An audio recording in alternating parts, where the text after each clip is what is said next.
Hey everybody, it's me Stacy here at Scrapbooking Made Simple, scrapbookingmadesimple.com, and welcome to today's commercial-free technique-based class, YouTube number 487. Now you're watching this on Saturday and I'm taping this really early because I am currently in Germany at Creative World. That's why this is starting a little bit later than normal. I had to go to the show. I'm not gonna fly all the way over there to not go and look at every single booth and see every single thing I can see in hopes of finding something yummy to bring back to the States. So I had to do my work there and then come back to my hotel room and load everything and then live chat. So I know we're starting a little bit later than normal, but well, you now can ask me, what did I see in Germany? What have I seen so far? I'll tell you. I leave tomorrow morning. It is almost 8 p.m. Sunny, California time on Wednesday, and I leave tomorrow morning right after we would have, which would be Thursday, right after we did our live chat for this week's Spectacular Sizzix Savings event. And I just feel a little, I don't know, not together. I'm usually organized and ready to go, and I am so not that right now, and I have no idea why. I feel a little like apprehension. I feel a little stressed. So I'm actually looking forward to spending this time with you because you de-stress me. Spending 2 hours, 2.5 hours, whatever it is, crafting with you, it just kind of centers me a little bit, and I know I will make the plane tomorrow. I know that whatever I didn't get done before I left, nobody's gonna know that I didn't get done but me. I'm gonna be the one who knows what I didn't finish. You're not gonna know what I didn't finish. So I'm just gonna have to let it go and do the best that I can. I knew I was going to Germany. I've been planning to go to Germany. It's not a surprise. I didn't get a last minute ticket. But for some reason, it just creeped up. Maybe it's because we are so short-handed right now. We are 1, 2, 3, 4, and when I leave, we'll be 5 people down. That's a lot. But that's okay. I'll be back on Tuesday. I fly out on Thursday. I land on Friday. I come home on Tuesday. It is a whirlwind trip for sure. And I'm just hoping that I find something absolutely fabulous to share with you. And again, I will be doing live from Creative World. So follow me on Facebook. Even if you're not a member of Facebook, you don't have to be. It's okay. You don't have to log in or anything. Scrapbooking Made Simple is a public page. So you can click on over. In fact, if you go to scrapbookingmadesimple.com, in the upper left-hand corner, I'm thinking, there's some little icons, and one of them would be an F for Facebook. You can click that. It'll take you to our page, and you can watch everything that's going on in Germany. And hopefully I found something yummy, and I'm so excited to see people we haven't seen in such a long time. So look for all of that on Facebook. Now, because I'm taping this so early in the week, I don't have winner chicken dinner for you today. I do not. But next week, I promise I'll have 4 of them for you. Boy, my hands, can you see I've got gold on them? I'll have, maybe that's a sign that I'm gonna find I keep saying, I tell everybody that I'm going over there to find my little golden nugget of goodness. Maybe the gold on my hands is a sign, I don't even know if you can see it, is a sign that I'm going to find my little golden nugget of goodness. The one thing that hasn't yet been discovered or that everybody passed over, and I saw it and I thought, I can do something with that. So, well, anyway, I digress. I have no winner because obviously it's too soon to pick winners. Everybody is still posting their comments, and SMS guy James hasn't approved them yet. So next week I'll have 4 winners for you.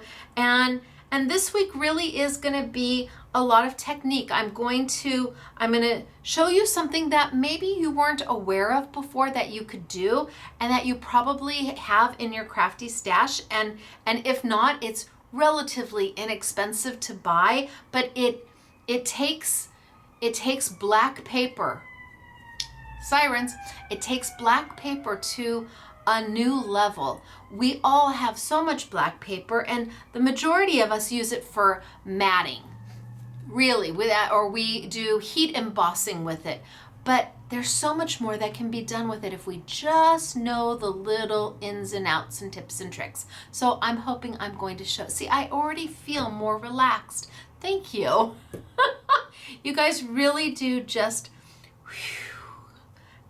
I know it's going to be fine, and I know I'm not going to miss the plane, and it's going to be okay. And I'm going to take this next couple hours, and I'm just going to enjoy myself crafting with you and showing you everything that I have to show you. So today it's all about Simply Defined Kaleidoscope stencils, which are my layering stencils. I do 2 stencils every other month, so 12 stencils a year, and my stencils are A2 in size. There's 3 stencils per set. They are value priced at $9.99, and then we always have a Versus stamp set to go with it that's custom just for us. And you might not be aware of the Versus brand name. That might not be a name that is top of mind for you. But do you know Stampers Anonymous? Have you heard of Stampers Anonymous? Have you heard of Darcy's? Have you heard of Northwoods? Have you heard of Inky Antics? All of these brands fall under the Art Gone Wild umbrella. So Stampers Anonymous isn't a company, it's a brand that's owned by Art Gone Wild and Friends, as is Versus. And Versus stamps originally were done just on wood mount. Then they did some cling, and now we have beautiful sets in clear polymer, so that I'm able to design exactly what I want. They are exactly what they say they are. They're Versus, and I'm fortunate enough to be able to have an exclusive set every time I launch a new set of kaleidoscope stencils, of Simply Defined layering stencils. So I'm going to tilt on down for the day. I'm going to say hello from Germany. I hope I'm having an amazing time. I know I'm tired. And then on Monday we have Make It Monday. And I kept Make It Monday at 5 p.m. sunny California time, 7 p.m. Central, 8 p.m. Eastern. I will still be in Germany. I will be live chatting with you at 2 o'clock in the morning. You guys are gonna have to say, are you awake? Are you awake? All right, let's see, look at that. I'm doing so much better already. All right, we're gonna tilt on down for today, and we're gonna get started. I'm gonna have some samples to show you. A few at the beginning, a lot at the end. I'm going to start off super, super simple, but then we are definitely going to get more technique-y. So you may want to jot this number down, this class number down for reference, because I think it takes black paper and it makes it go, whoo. All right, down we go. It's good to see everybody. All right, let's see. So I think the only thing I know in German is Sprechen Sie Deutsch. I think that's, do you speak German? Well, I guess 9. No. That's the extent of my German. All right. My dad would say that, Sprechen Sie Deutsch? Like, no, Dad, I don't. All right. Here's a sample for you. Now this is, oh, glasses. Hello. Can't see what I'm doing without them. Okay, so here we go. This is one of the new Simply Defined stencils. It's a layering stencil. The sentiment on this one is new day, new thoughts, new strength, new possibility. And that is one of the sentiments on the Versus stamp. Pretty, isn't it? Here I have another one. Oh, same sentiment. Everybody liked that sentiment. So this is the second stencil. I always do 2. And then just because I just thought this came out so beautiful. I thought that was so beautiful. All right, you guys, so let's get started for today, shall we? So stencils, 2 different stencils. I've got the cross, where you've got the cross and then the floral accents that wrap around it. Of course, you could just use the cross all by itself. And then I have got my garden oval, where again, 3 stencils make 1 complete finished item. We're gonna start super easy, and I think I'm gonna start with the garden oval. Now, we listened, we learned, we have, oh, I've got gold glitter over all of these. We learned not only do we now have an arrow facing up so you know which end is up, but we've got an arrow facing out and a letter. Let's see. Let's see if I can get a little bit of ink on them just so you can see it.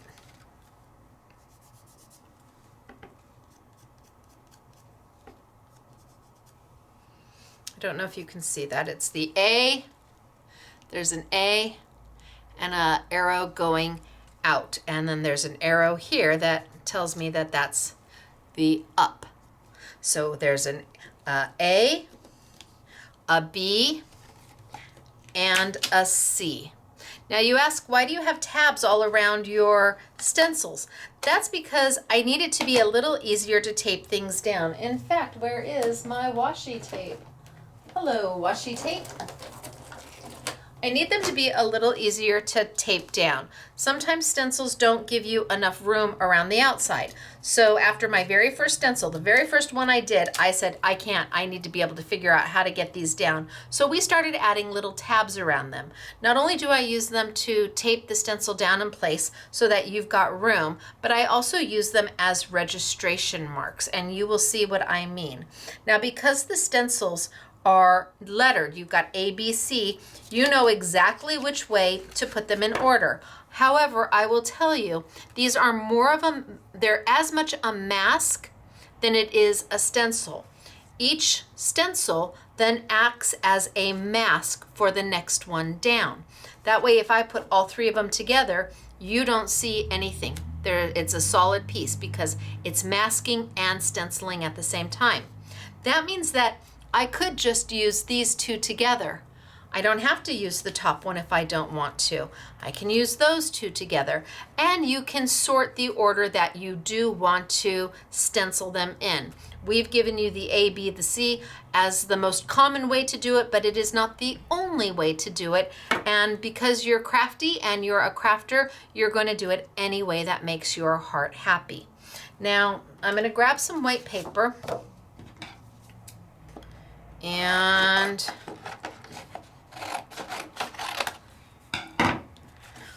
I'm going to start again super simple. And for the beginning, I'm just going to ink each one of them. I'm going to use my blending brushes and I'm going to ink it. And that way you can see what they look like when they're finished. But that's just where we're going to start. Where we're going to go after that is so much more. Let's take out some of my washi tape, and I'm going to cover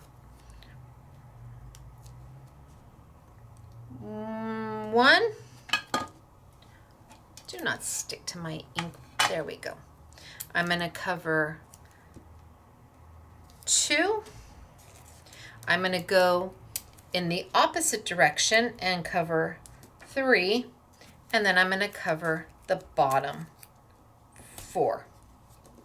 So I'm going to leave 2 of my tabs open, and I'm going to ink over the top of them because that's going to act almost as a registration on how to line everything else up seamlessly.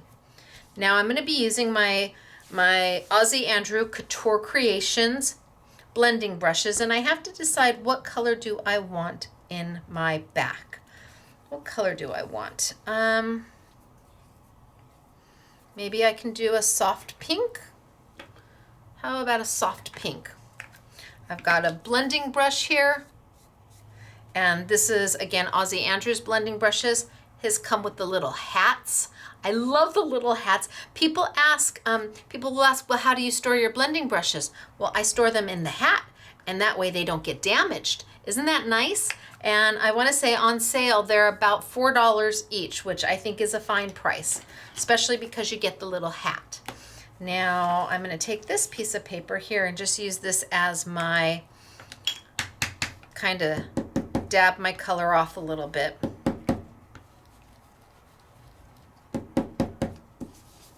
I'm hoping that's dark enough.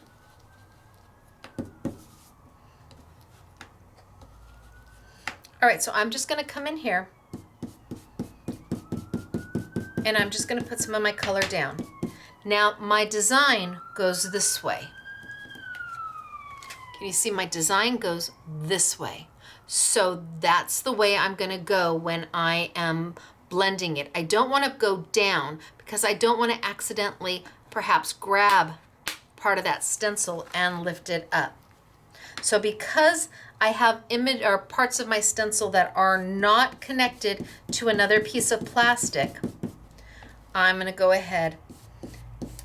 On this one I'm going to go a little down, and the rest of them I'm going to go up.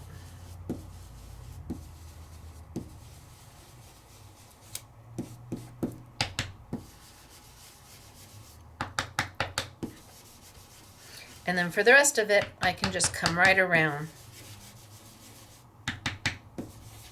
And I might even leave it a little white in the middle.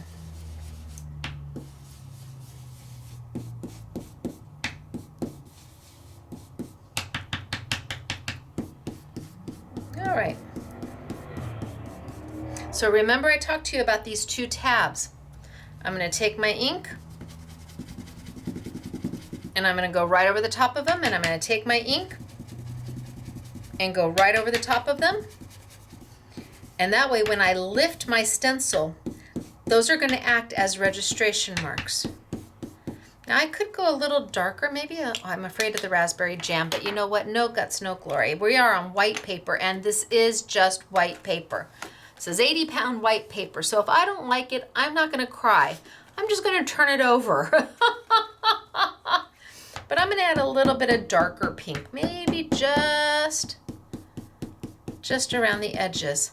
Now I did not change the color of my blending brush, and I did not clean my blending brush. I have a blending brush for each color family, and I think I'm not mad at this. I think I like this. It adds just a little bit of definition.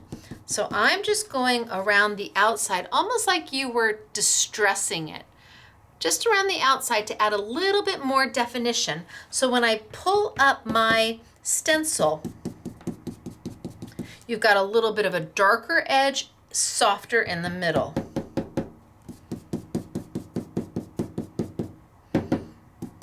Yeah, I'm not mad at this.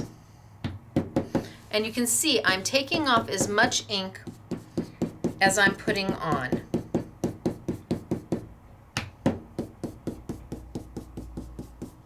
Okay, should we see what we have? Soft in the middle. Soft, soft, soft, soft, soft. Look at how soft, soft, soft that is. All right, let's see what we've got. So our first stencil's done, just coloring. This is your ABC 1, 2, 3 easy peasy way of stenciling with layers. And see, just a little bit darker. It makes that center a little bit lighter. The darker your shadow, the more pronounced your highlight becomes. So if this is dark, this becomes lighter. And the darker this is, the lighter this will look. So I'm going to put my stencil aside. I'm just going to go for it. I've got my stencil number B, and I can see it has a B over here with an arrow, and it has an arrow up telling me that this is up and that is out. And I'm going to line it up. Nope, I'm going to turn this around since I'm not. There we go. I'm going to line it up with my registration marks. See how that just kind of fits right in there? Now I know lots of you know this, but You know what? There's a lot of newbies out there too, and this might be the first time they've ever seen layered stenciling. And I want them to know that it's achievable. This is not hard. This is coloring as if you're in a coloring book and the lines are already determined for you. Let's grab another piece of washi tape, and I'm going to cover up the exact same tabs as I did before. Because remember, these are my registration tabs. So do the top, the bottom,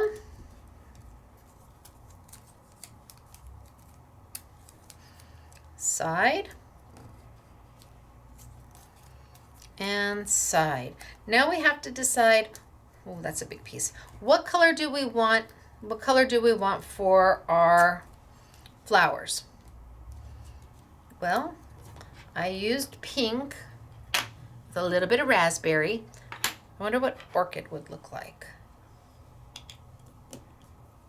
Nope, not my pink brush. Absolutely not. I need to get my purple.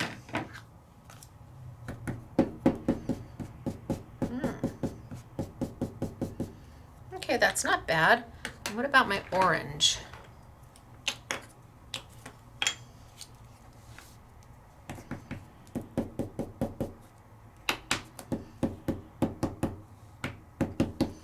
What if I went just a little bit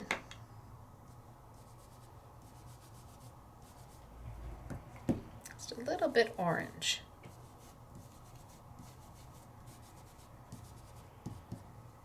Just a little bit.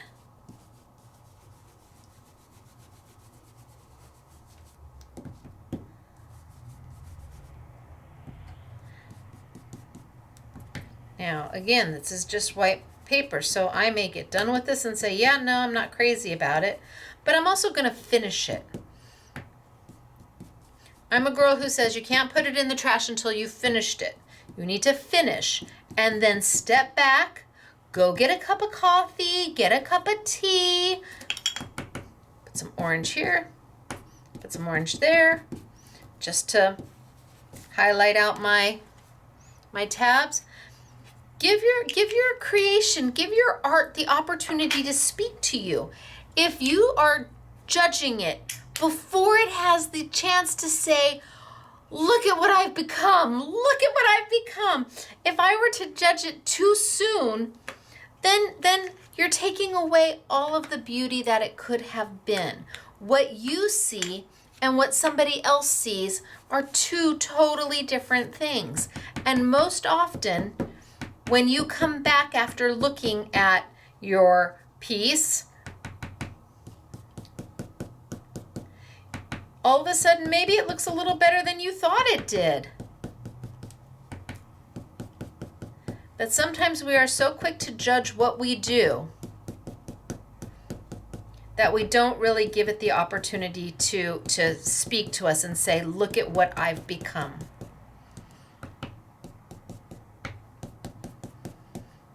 I have on more than one occasion dug something out of the trash that one of the girls threw away because they were not happy with it, and I finished it.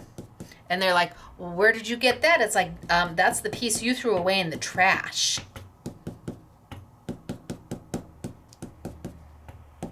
So a little bit of purple, a little bit of orange.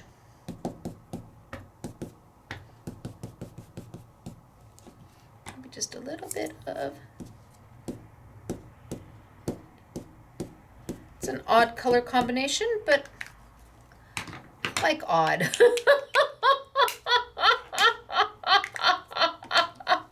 So here I am.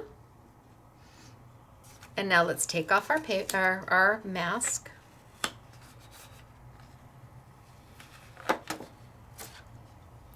And there I am. And now I have one last stencil to go. One last stencil to go right here. Turn it around. I've got a C, an arrow and a C, and an arrow here telling me up and out. I see where my my lines are, and it's masking everything I've done so far, so that all I'm going to color in is the beautiful stems and vine work. All I'm going to do is color that in. Grab my washi tape.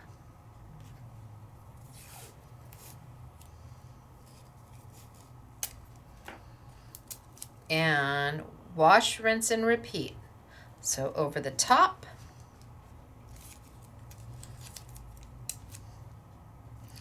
the bottom, and then side to side.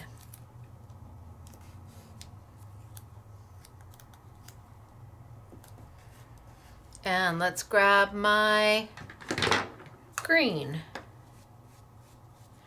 Let's grab my yellow. Yellow, I'm gonna put a little bit of yellow down first. So I'm gonna go in there and I'm just gonna add a little bit of yellow down. You're like, yellow? Yes, yellow. What that's gonna do is help warm that green up just a little bit more. And it means that I won't have the same green all the way through. That yellow is going to blend with that green a little bit differently in different places depending on how dark that yellow is. So then, and let's see, let's go here. So then I have a highlight and a mid-tone and some depth and some interest, as opposed to it just being all one color.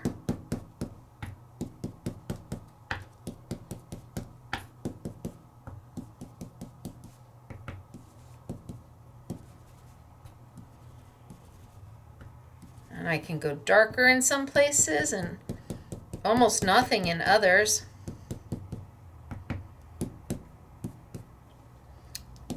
But I think that's a good try.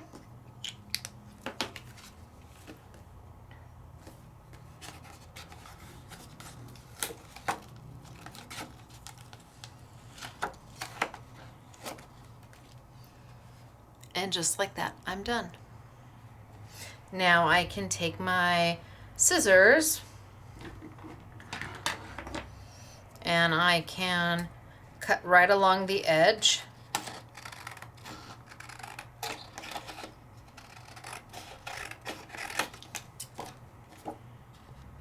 I'm just cutting along the edge where my guide was. You would use a trimmer. I'm a girl who likes to freehand.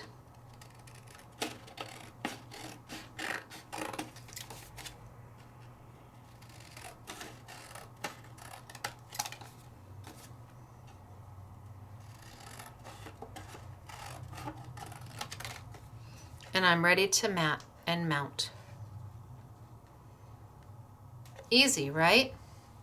Let's do it one more time, and I'm just gonna go much, much faster. So let me cut this off. I'm gonna go much faster, so you can see that it can be done. And I'm not even gonna clean my stencils. Oh, what I know.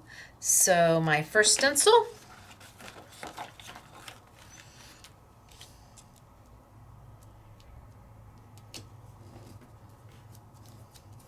And what if we change up our colors just a little bit? I know it's got pink on it. I'm going to be okay with it. Colors were meant to blend.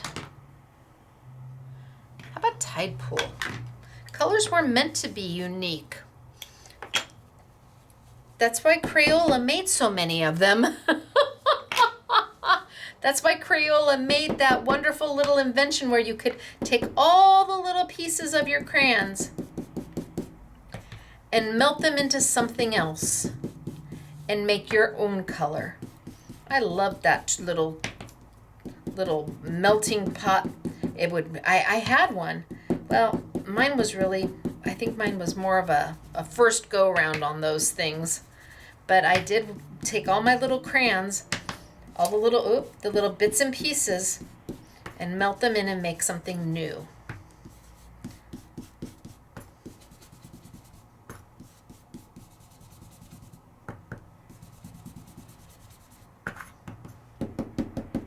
So I got a little pink going on in here because I've pulled it off my stencil. Again, I want to be okay with that.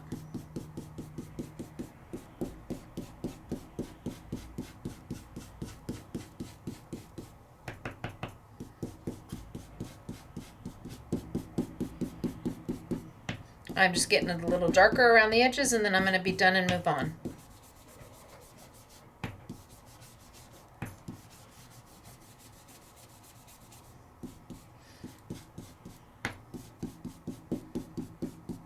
All right, there we go. Good enough. Done. Pull off. Such pretty color. Bring over. Stencil number 2. Make sure it's going in the right direction. So, should be here. Now, I didn't do what I was supposed to do so I could line it up easier. Stacy.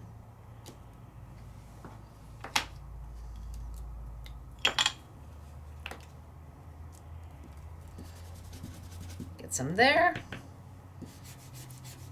And some there. And I'm okay with it because I'm cutting that off. That's all noise around the stencil. Okay, better. So now here. And I should be able to go right there, and look at that. Bam! Fits like a dream. Almost like it was planned that way. And what color do we want now? Maybe we want yellow? We're going to get a little bit of that pink in there, a little bit of the orange in there.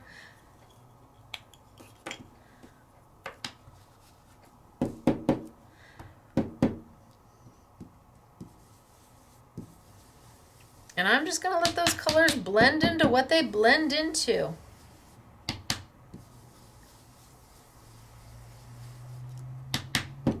I didn't clean my stencil.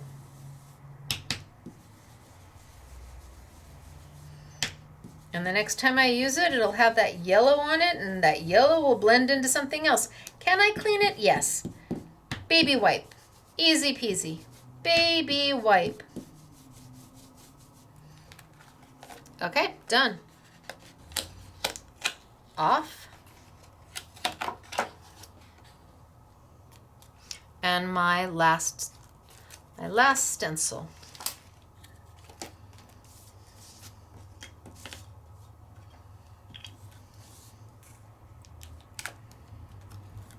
And line up. Can you see? Right here, indent. Line it up.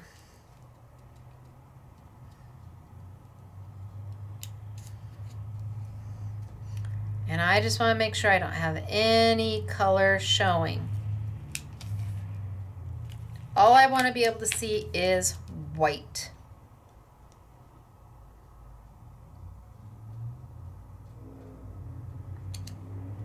Oh, perfect. Okay. So see all the white? That stencil has covered everything else up.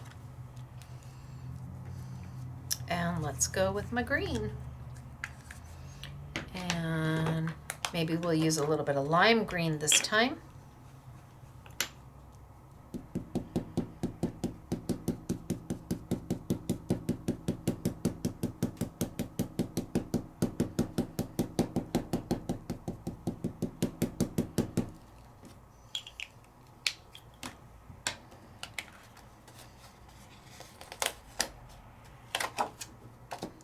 And done.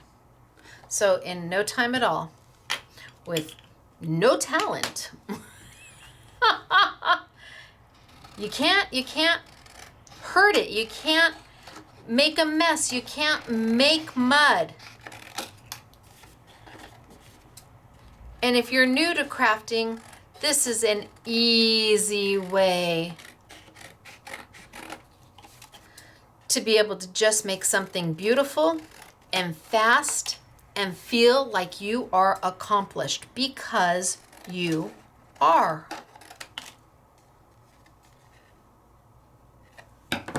So we've got the two. Okay, I'm gonna move over to the cross stencil. So I'm gonna put these over there, and I'm gonna move over to the cross. Now the cross is got a floral around it. It is also 3 stencils. It also has an A, a B, and a C, with the solid cross being your A, which you could use all by yourself, the B being a little bit more detail, and the C as your finishing detail. So we're gonna do the same thing. I'm gonna go ahead and get some washi tape. Where's my one that I had? Gosh, I didn't put it back through its little thingamabob.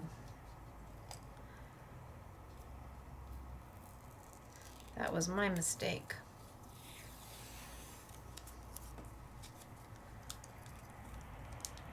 All right, some washi tape. This time I'm going to set it up. It's on these little stands. It was like it from Daiso.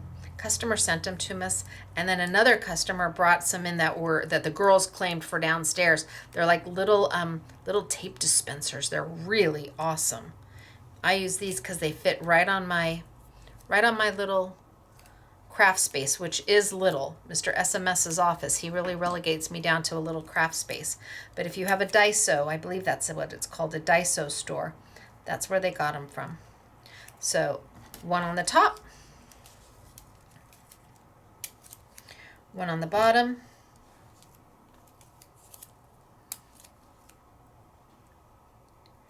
one on the side,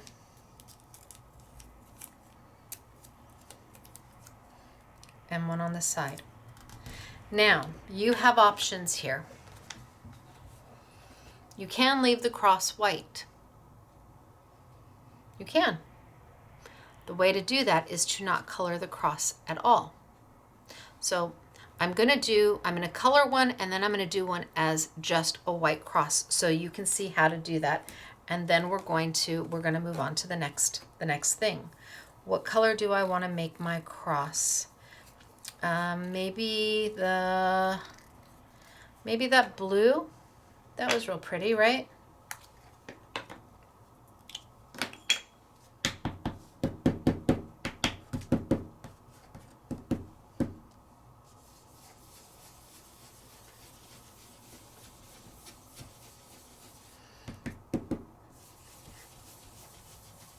And I'm just stenciling right in there with my blending brush.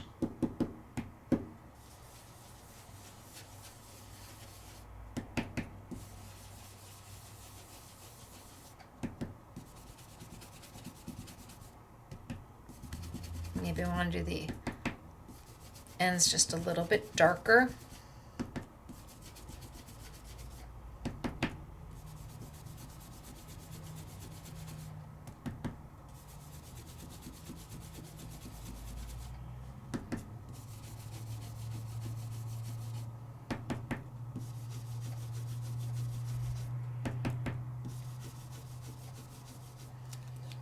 Okay. And I'm going to take and do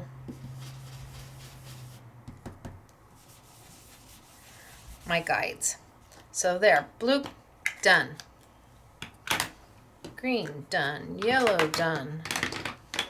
Blue back on. And let's pull it up. And if all you wanted to do was a cross, well, you've got one now.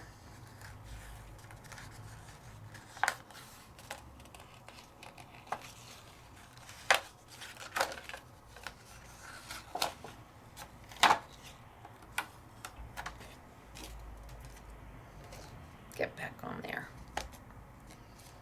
All right.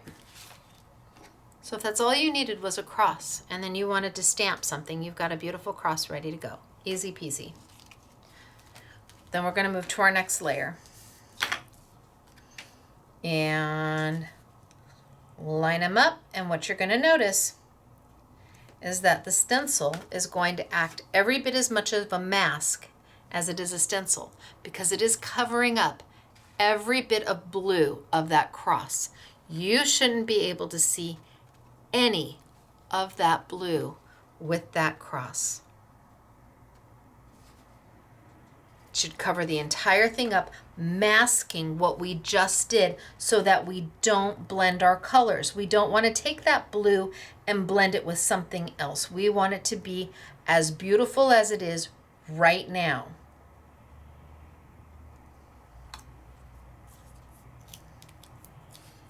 Grab some washi tape, and away I go.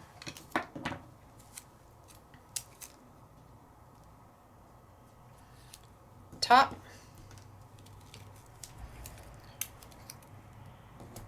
bottom, side, side. You guys remind me, I've got a lot of little bits of washi tape over here on the side. I don't need to peel anymore. I just need to use what I got over here. Okay, what color? How about green? How about the lime green?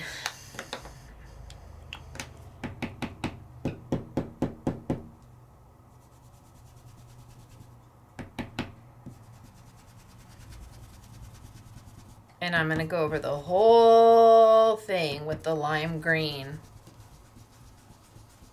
Some places I'm going to hit a little bit darker. Some places I'm going to leave a little bit lighter because I want that depth perception. If you color the whole thing the same color so that it is monotone, well, your eye doesn't have anything to focus in on. You want to leave a little bit light. You want to make a little bit dark. It gives your eye something to look to.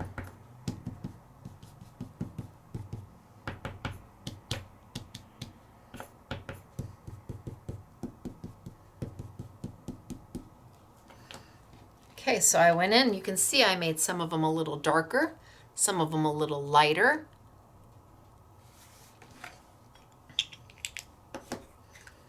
And let's pull it off.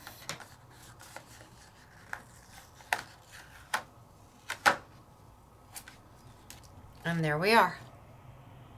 Now our very last stencil adds the final little details to it. And again, it's got a C. It's got an arrow and a C right there and an arrow facing up there.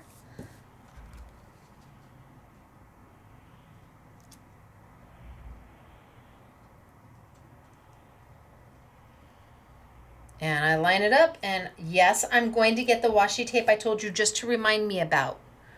So 1,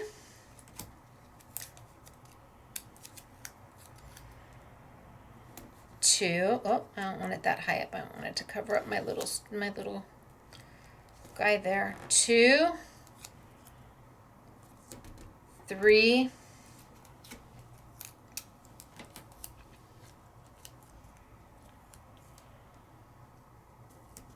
and 4.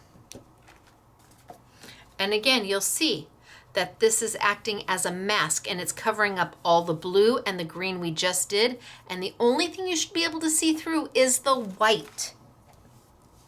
And let's do these in, this pretty purple.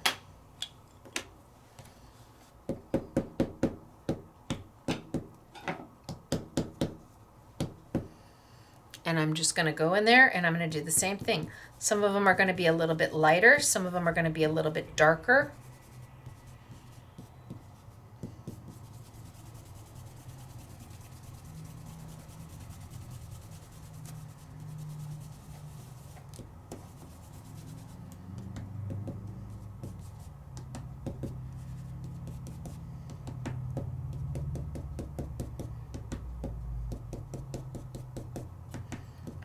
Yep.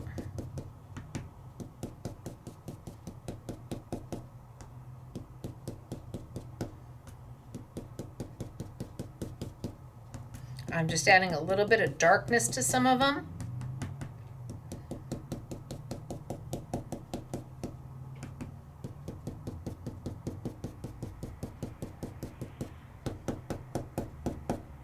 Just so it looks like we've got some definition. And then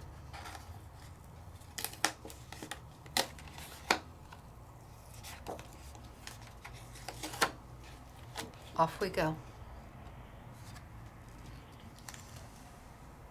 we can cut it down. I'm just going to cut it right along the lines that are my guides.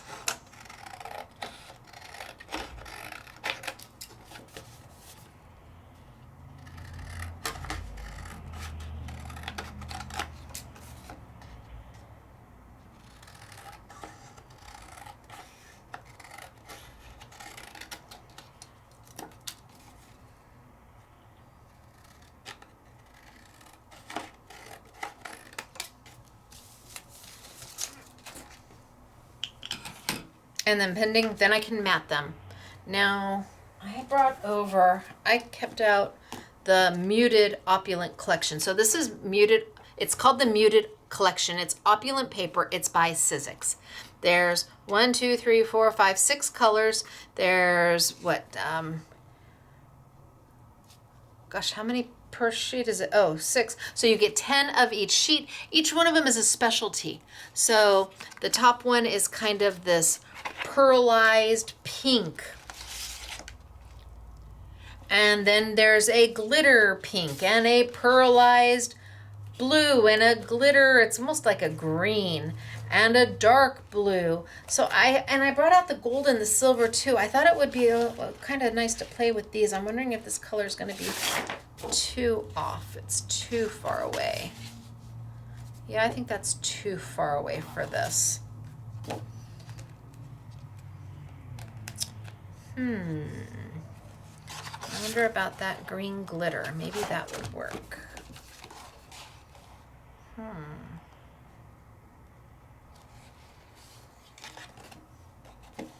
that's not too bad.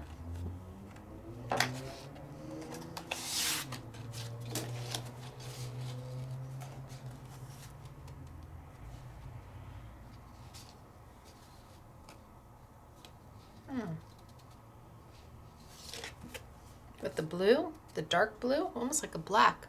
That's kind of pretty. That's not so bad at all.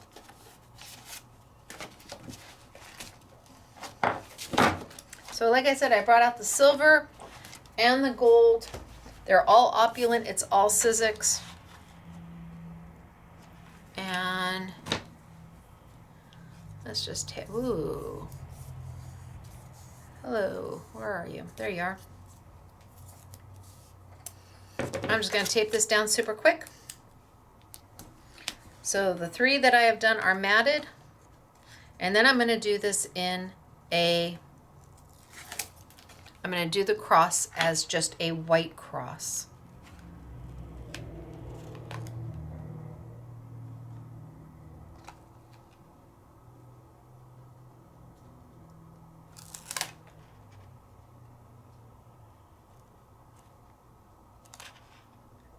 Boy, do I want to stand up right now. Yeah, because that's way off.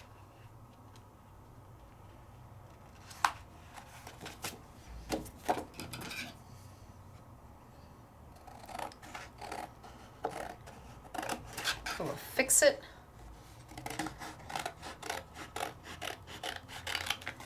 After I cut myself a smaller piece. So let's just go zoop. Sound effects required here at SMS. And zoop.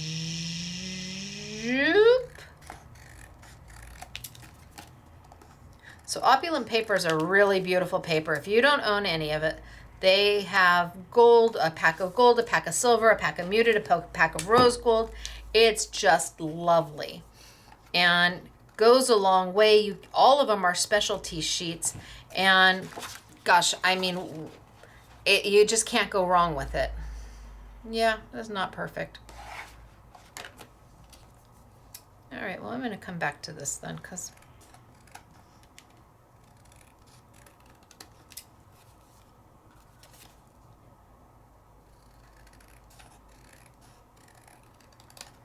I just said I'm going to come back to it, and I didn't. I just fixed it. I have to. My inner Stacy says, don't give up. Don't give up. Too soon to call defeat. Don't give up. And zoop. And there we go. And there we go. And again, you would use a trimmer and you wouldn't have to go back and straighten out your freehand cut. But it's what I know, it's what I do. And it isn't perfect, but it is handmade.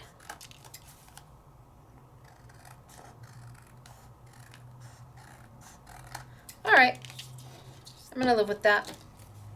Pretty, right? Let's work on a cross that has a white background. So I'm gonna bring out my paper again. And the easiest way for me to do this, for me, and all of you will have your own idea on how to get it done.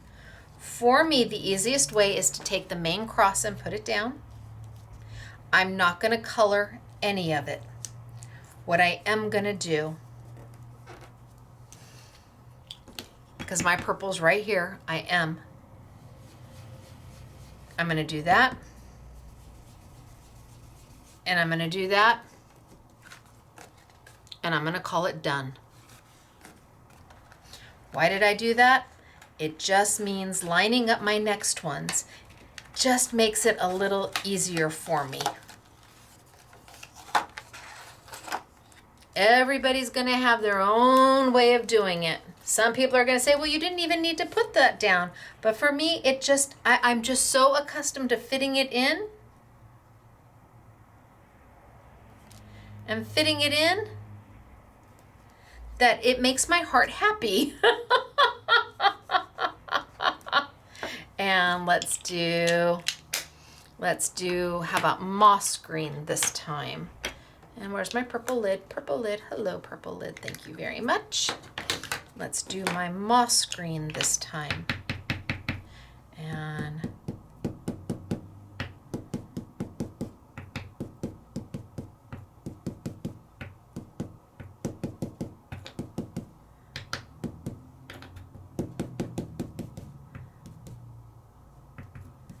so by the cross, I'm getting it kind of dark, the green, where the cross is masked out.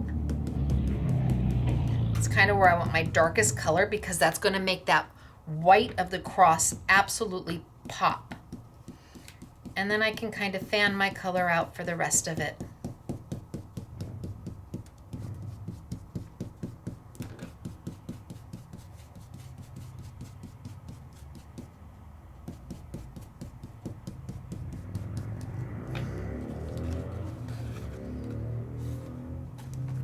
Put some of my green there if I want, but I've got my purple.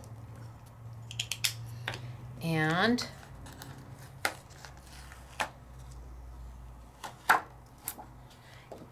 can you see the beginnings of my cross just staying white? And let's bring back my top layer.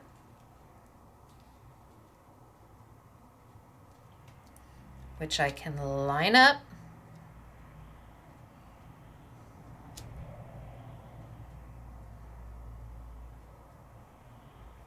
I don't want to see any of the green.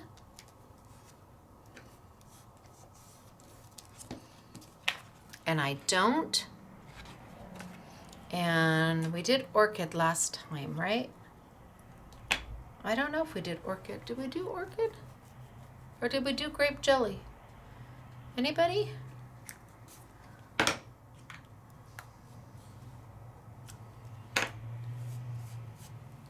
What if I lay a little bit of pink down first?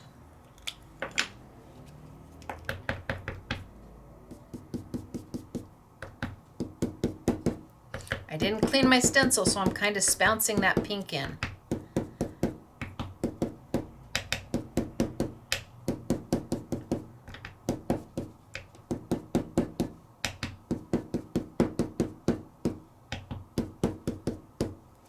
And then, I don't know if that's even going to make a difference. And then how about some of that orchid?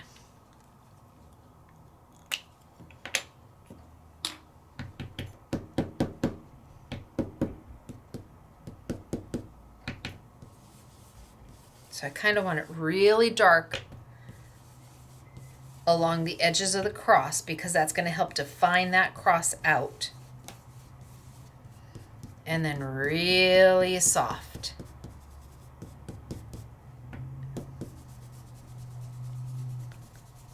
Just so everything's got a tint of color. Nice and dark against the edges of the cross to help really define it out. Okay.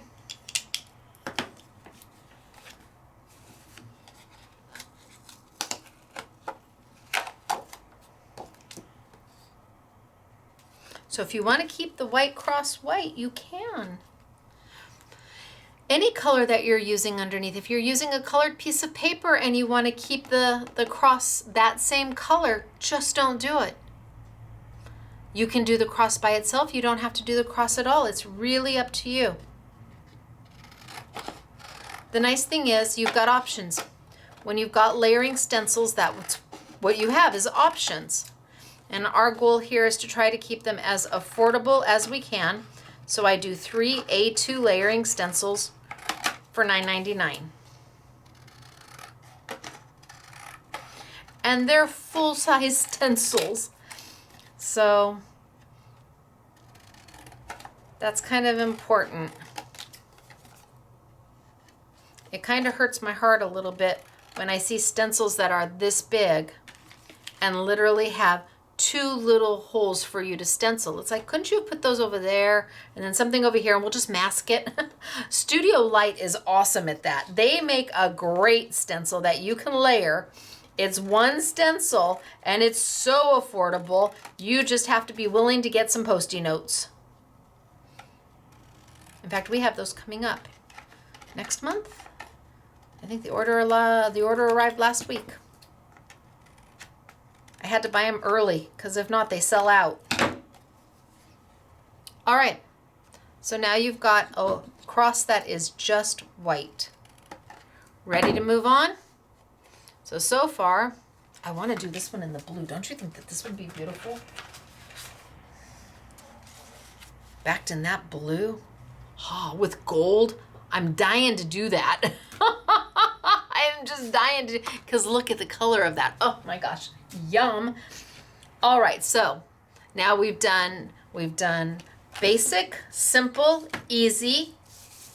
First timers, you got this. No fuss, no muss. You decide what you want it to look like at the end. You change it up. You've got it. And on this stencil, on the oval,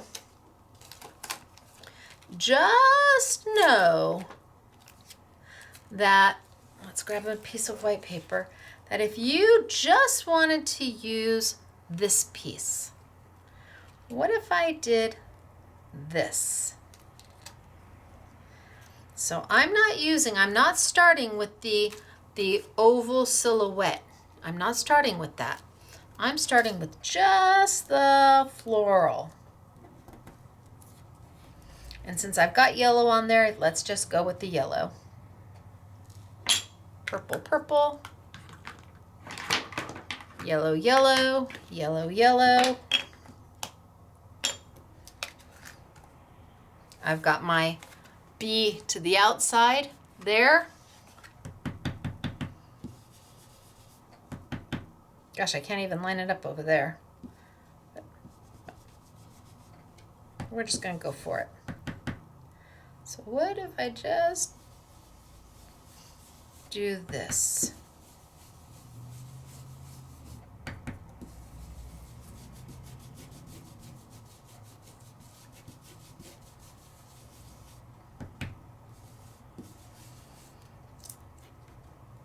What if I took in just a little bit?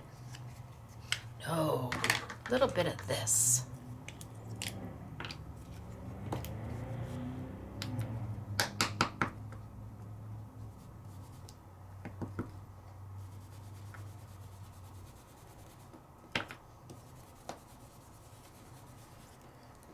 Enough. So I've got that side. And then what if I was to flip it?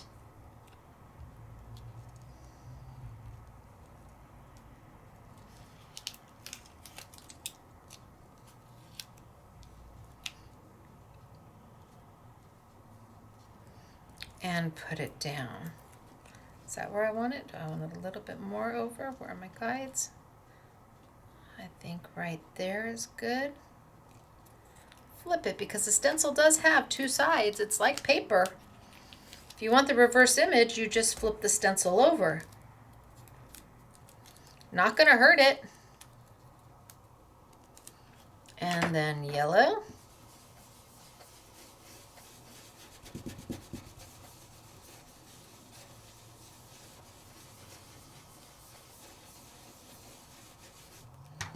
And then a little bit of orange.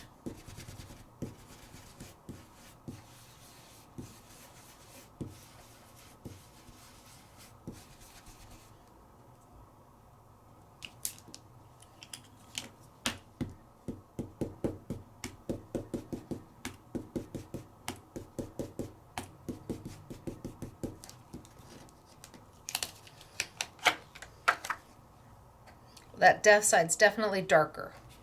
Let's come back in and add a little bit more depth to it.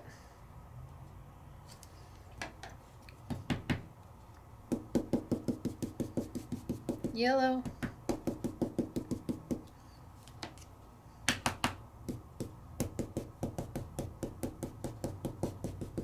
Orange. Better. And then the last thing I have to add is my stem.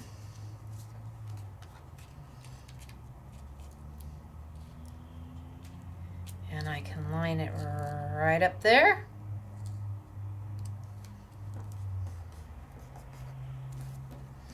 Because I put the guide too far over. I put the guide too far over, but that's okay.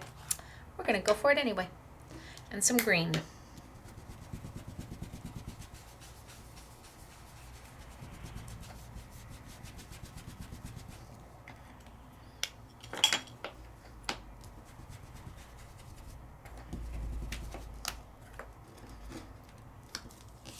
Done. And then a rotate. Gosh darn it, Stacy, I went too far over. And then a rotate.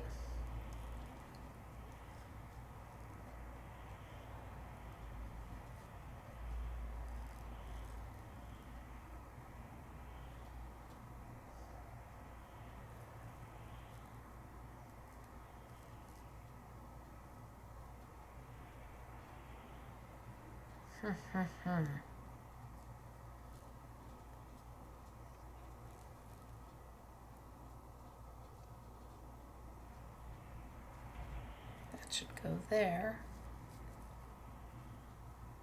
Oh, almost, almost, almost. There we go. Bam. And bam.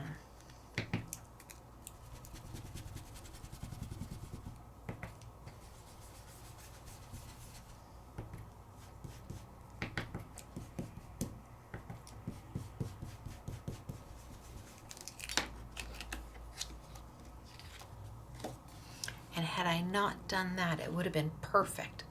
Perfect.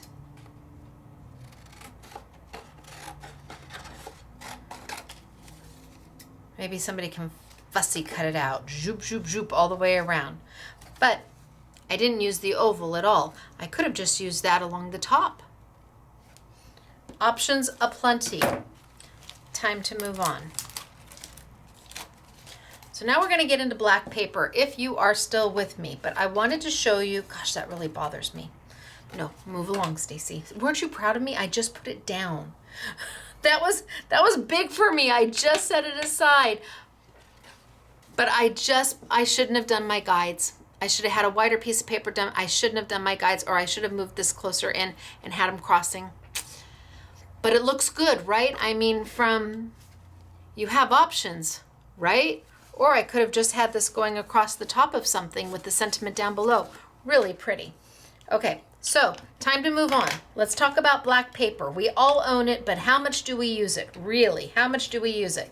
I use it all the time for matting. Black is my favorite color for matting, and then I will double mat. I'll put something against black and then pick a secondary color to go underneath it because it just really is striking. It can really make something look very, very, very elegant. But when we're working with dye-based inks and not pigment-based inks, working with black paper can be a challenge. So if you know your ABCs, you will know your inks and how fast they dry on paper. So A is the first letter of the alphabet. That stands for alcohol. Alcohol inks dry the fastest. They're the fastest. Fast, fast, fast. Then C stands for chalk inks. There's not very many chalk inks out on the market anymore, but at one time they were prevalent. Everybody had them. You had little cat's eyes and you went down the side of your paper and edged everything and it looked amazing. And those dry almost as fast as alcohol because A and C are really close together in the alphabet. So if you see a chalk-based ink, it should be a fast-drying ink. A for alcohol, C for chalk. Then we move to D. D and C, they're right next to each other. You got C, you got D. They're like kissing cousins right there, right? Dye-based inks stands for D. Dye-based inks dry almost as fast as chalk-based inks and not quite as fast as alcohol ink, but pretty darn fast. So alcohol for A, C for chalk, D for dye-based inks. You know your A, B, C, Ds, right? Then for pigment-based ink, here's your D, here's your E, your F, your G, your H, your I, your J, your K, your L, your M, your N, O, P. P is what it's off the screen. P is so far down. It's so far down. P stands for pigment-based ink. That means a pigment-based ink takes a long time to dry because it is so far down the alphabet. So when you are out there and you are looking at ink, this is color pad. It's by Jacquard. They bought Clear Snap, which their brand was Colorbox, which the chalk-based inks, those little cat's eyes, we all owned those cat's eyes. I had every flippin' color, and I would just go down the side of my paper. So Jacquard purchased the company. Now this is their dye-based ink. It says dye-based ink. It says dye right there. So what does that mean? If you were looking at this in the store, how quickly would this dry? Is it A for alcohol? No. Is it C for chalk? No. Is it D for dye? Yes. So you know it's very close to the front of the alphabet. It's going to dry super fast. This, however, says pigment. Can you see the pigment on there? It says pigment-based ink. Is it an A, alcohol? No. Is it a C for chalk? No. Is it a D for dye? No. It is a P for pigment, and that means it's all the way down the alphabet, so it is going to take this a lot longer to dry. Pigment-based inks typically sit up on the paper and do not absorb in. It sits up on the paper versus absorbing in, okay? Dye-based inks absorb into the paper very easily. Chalk-based inks absorb into the paper very easily. Alcohol-based inks into the paper. Pigment sits up. So when you are looking at pigment-based inks, usually it is hard colors to do. Metallics, most metallics. In fact, every metallic I've ever seen has been a pigment-based ink. White. White is a hard color to achieve in ink. Who would think, right?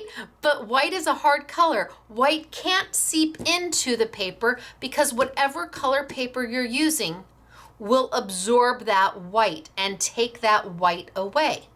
So it has to be something that sits on top, and that means it takes longer to dry. It also means you can throw a clear embossing powder over the top of it and tap that off and then hit it with your heat tool, and pigment-based ink stays wet long enough for you to use an embossing powder. But last week I showed you how to use this as a tool. We stamped with it with the Simply Defined Dies and Stamps, my last collection, and it gave you a guide of where to color because my dies then layered right over the top of it. It made things so easy. I'm going to use it again today as a tool. Now we have these exclusively, I think, from Jacquard, and it's his waterproof dye-based black ink, which is very much like an India ink. This is a little bit darker in black. It's a little different black than the India ink. And this is very much like Hero Arts Unicorn ink, only this is Jacquard's Frosted White. He had to make the re-inkers for me because I wouldn't do them without re-inkers. And he had to do them at a price that made it worth me even talking about, because I love my Unicorn and I love my India ink. They're great inks. These, however, do the exact same thing, and I'm able to do them for a better price. And we're still going to use our India ink and our Unicorn ink, but for people who are not necessarily big into white or black inks and they don't do a lot of inking, he did them for $4.99 per pad and per re-inker, and that is a smoking hot price. And then we put them on sale on top of that for a bit over $15, and that's the only where we're selling it right now is a whole unit. But I'm going to use this again as a tool today, and I'm going to use it with the stencils. So for this purpose, I'm going to go ahead, and you're going to have to let me, and just so you know, I want to show you just so you know. So here's my stencil that I did in green. Oh, Stacy, stop that. Here's my stencil I did in green. I can take my baby wipe. Now my stencil will ultimately stain. If I really don't want it to stain, I can take some hand sanitizer to clean it, and that'll clean it a little bit more. But my feeling is an unstained stencil is an unloved stencil. But I do want to let you know that you absolutely can get, let me see, do I have, I do, don't I? Look at how handy I am. I've got some hand sanitizer here, just for people who might be a little concerned on how to clean their stencils. So now with hand sanitizer, ooh. So it's up to you.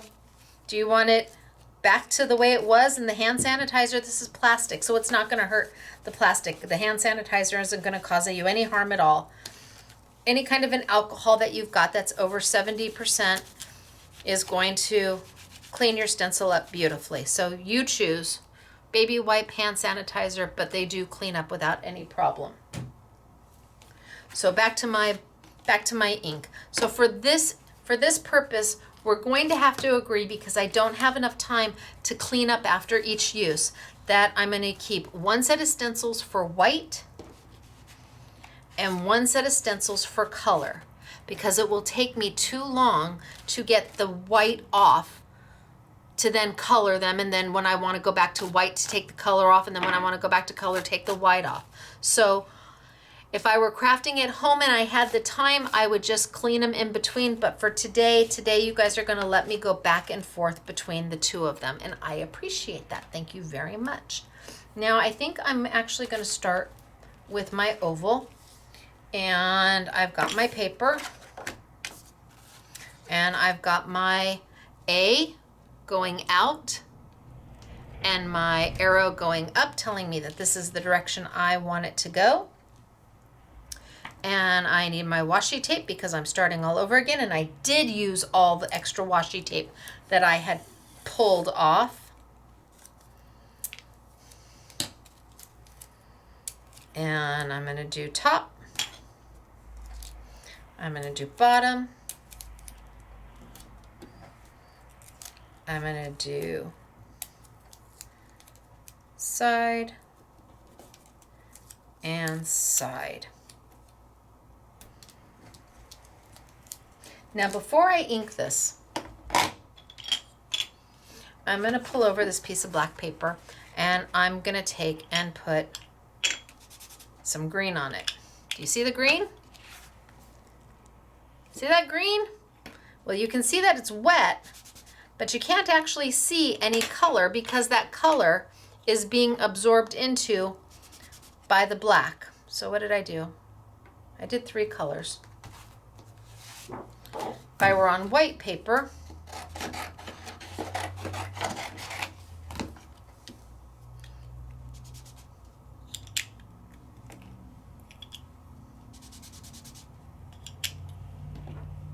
same exact ink,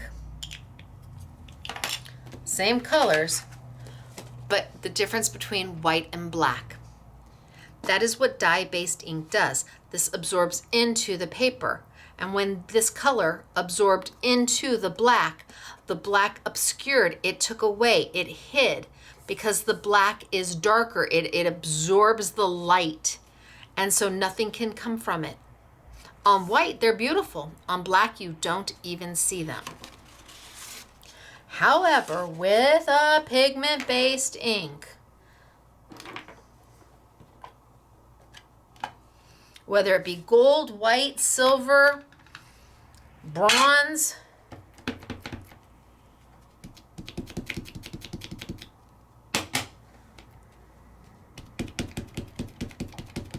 so white on white you don't really see, but if I put white on top of, I could almost obscure that color, and then white on black, well, now you see it, because the ink is not absorbing in. It's sitting on top. And that does mean that it is going to have to dry. It's going to take time. And the heavier the coat, the longer it's going to take. Now this you can probably see, I don't know if I can get a good reflection of it. It looks wet because it is wet. See, look at that. Oh, that looks like a little comet.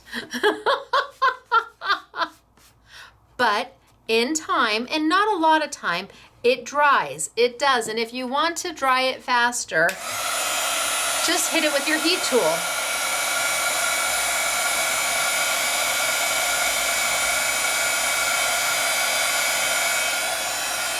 Not going to hurt the ink, and it's going to dry faster.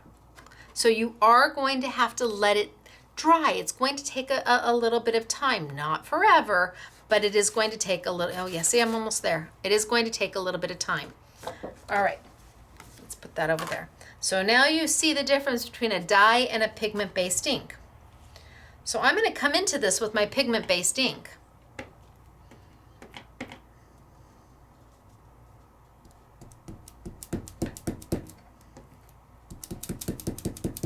And I'm gonna stencil with white.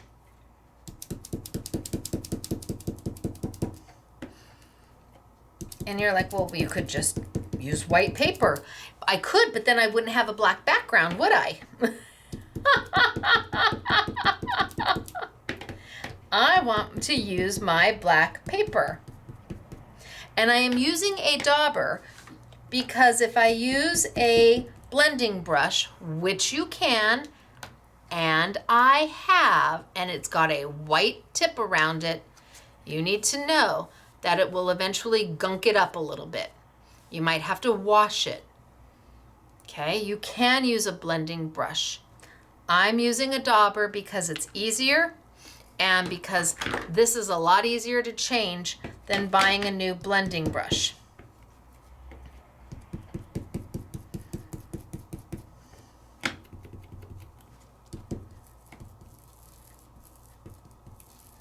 And I can kind of rub it around so that I don't have circles so much.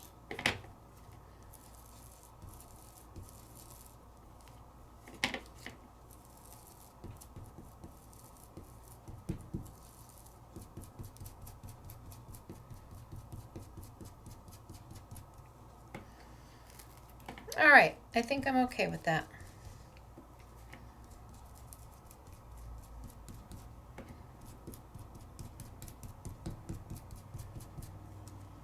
Want a little whiter in the center.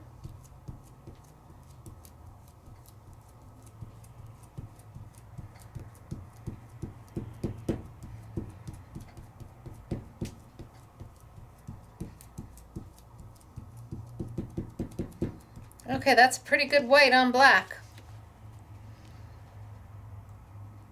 Pretty good white on black. And then I'm going to take it off.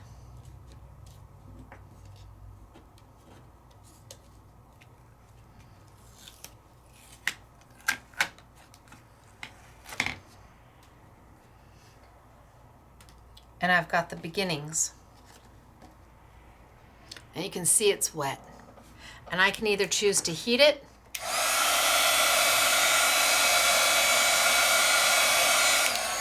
or, girl, I don't have any time for that. I'm gonna move on.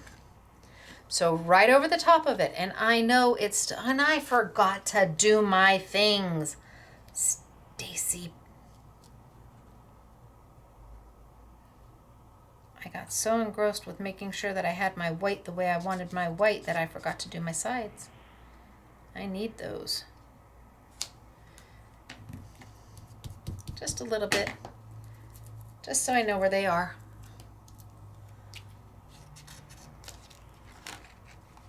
There we go. So I'm going to line up stencil number 2.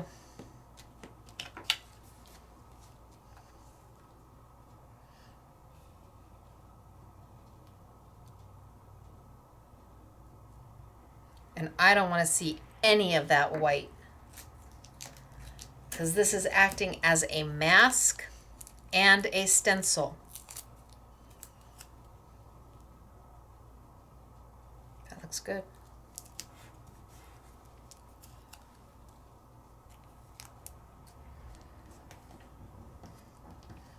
I think I can get away with 2 here. Okay, I'm going to go in and add more white. You're like, wait, what? White on top of white? Yeah, wait. So white on top of white.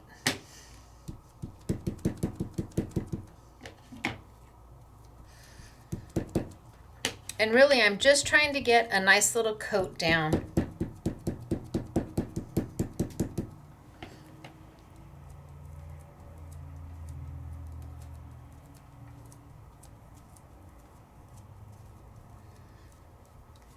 I'm not looking for perfection. I'm just trying to get a nice little coat down, and that's good enough for me.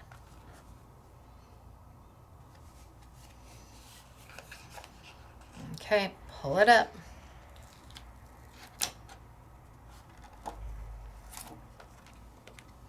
Now my stencil here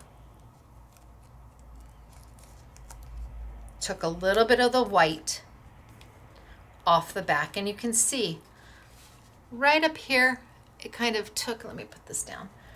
It kind of took a little bit of the white. It has little flecky marks in there.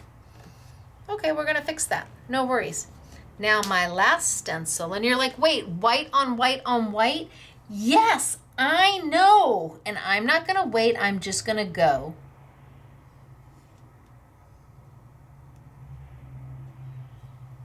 And tape it down.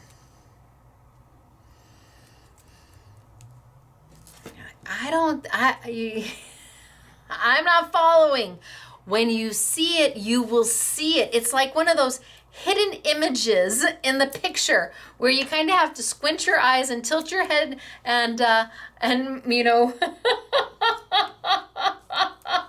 stand 10 feet away. Do you remember those images? They had them in the mall for the longest time. Gosh, this was years ago, where you would look for the hidden picture and you'd literally have to squint your eyes and tilt your head, and then all of a sudden it would come into focus. All right, more white.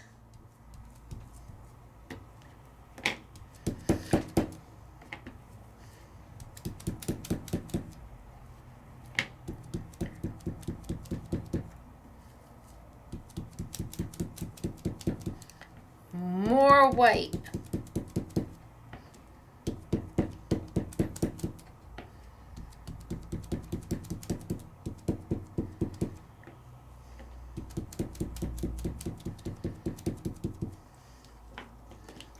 Okay, I think that's good. And like I said, if I were doing this at home and crafting, I would just take my hand sanitizer and just clean these up. But by the time it takes me to do that, we need to move on. So now I have my 3 stencils, white on white on white. What am I going to do next? I am going to take and just heat it for a second so that they have a little chance to dry.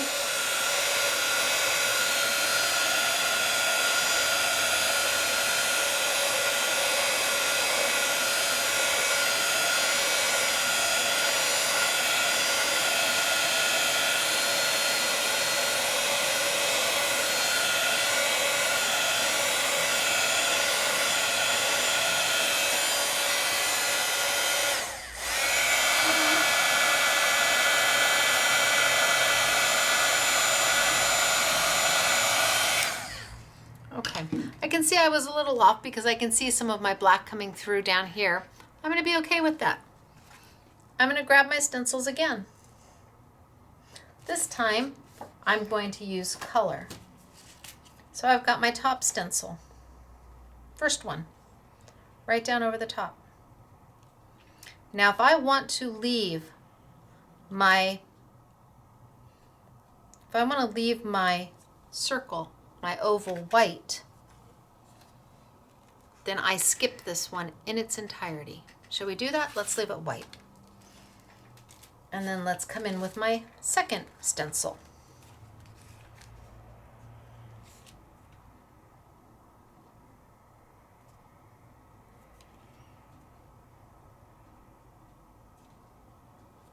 And let's get it on down.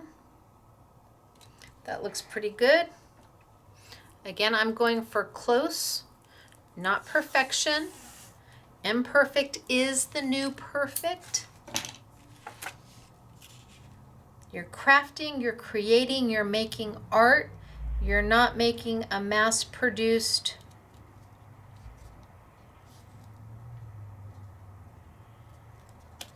roll off the assembly line item.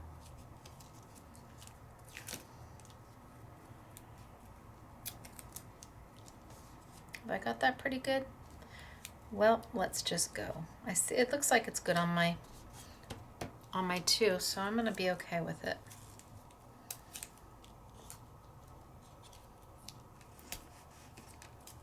I think I will put this one down on this side because I'm using them, so I'm on that side. All right, what color do we want to do? What do you mean color? Color. We don't have black paper anymore. We have white paper. What do we want to do? What color? Raspberry jam? I agree. Sure, why not? Oh, I don't want to use this. No, no, no. I'm going to come in and grab another spouncer. I want to spounce that color in.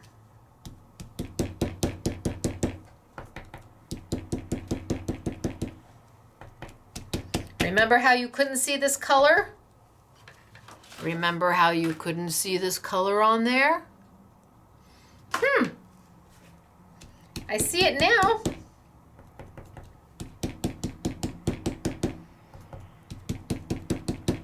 Because I've got a white base. And you're like, I still don't understand. Why didn't you just do it on white paper? Because I want the black.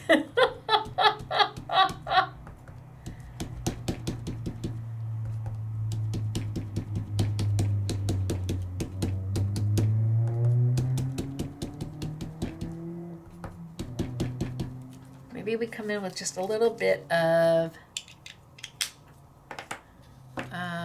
maybe a little bit of orchid.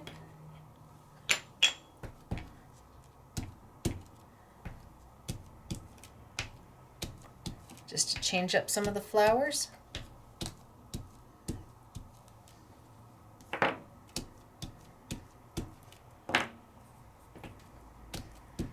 Okay.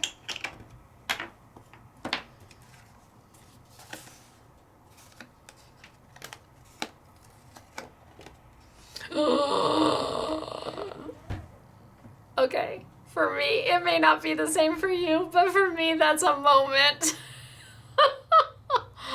I love it. Oh my gosh. Okay, so now you understand why I need the color to be, I can't clean in between them enough.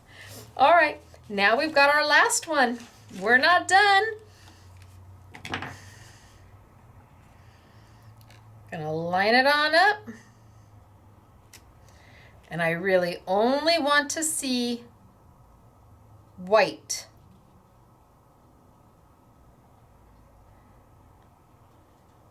I'm looking, come on. I'm looking to only see white, so I'm just trying to get my little, there we go.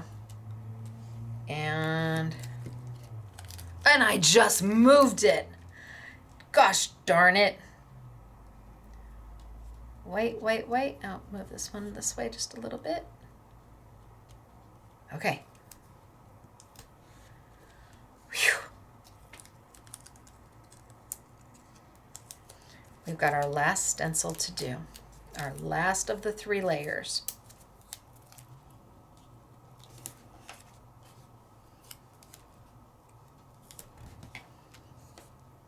Okay, and let's come in with some green. Boy, have I made a mess. Is this my white? Yes, that's my white. I want to keep my white and put my lid on my white.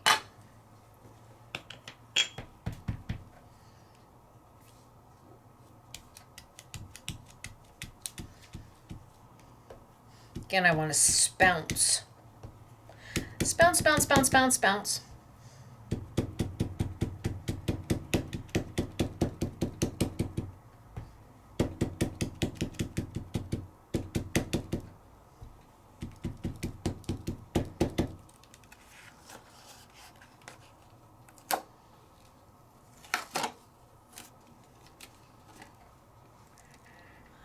Yay! But remember, I told you my white got a little bit of, kind of flecked up a little bit from that first. Okay, so I've got 1, 2, 3. I'm going to keep those there. Those I'm not going to use. Let's bring back my original white that I haven't cleaned.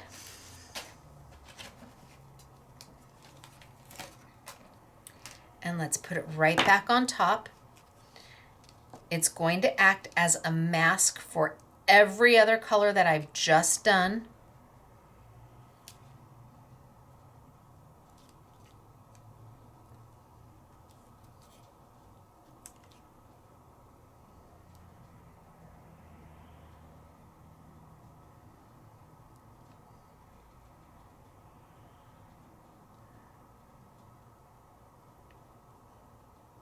Come on.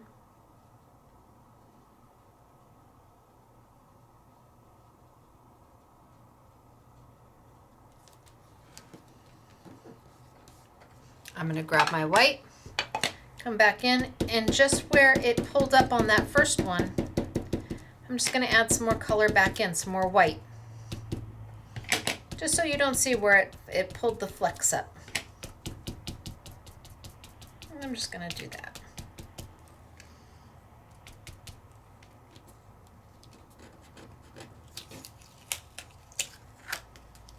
I'm done.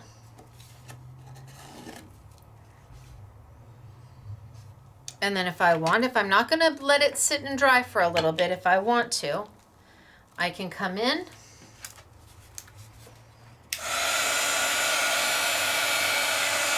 add some heat,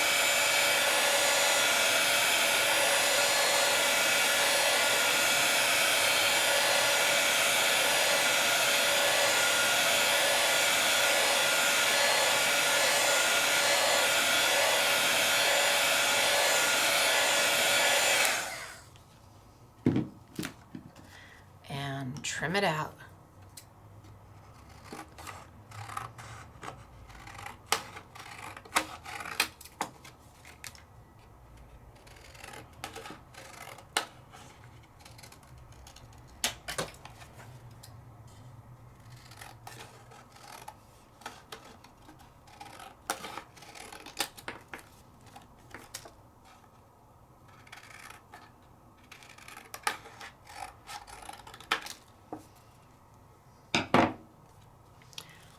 On black paper. Then we can take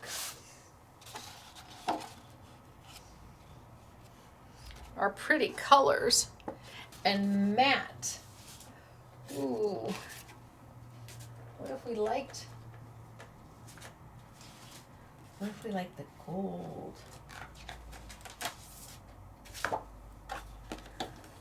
Ooh, and matte.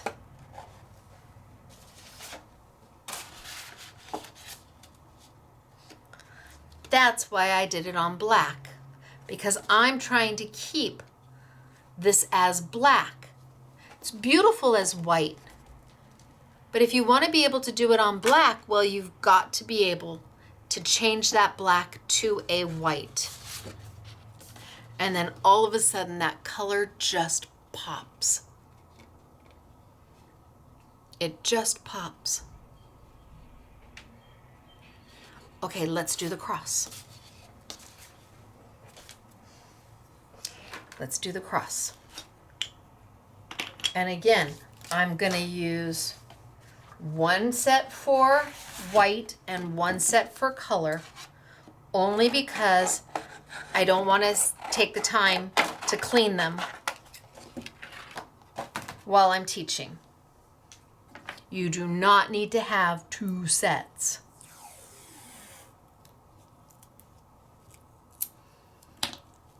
The white will come off just as easy. So let's grab the cross and let's start with number 1. And I've got my arrow up and my A out.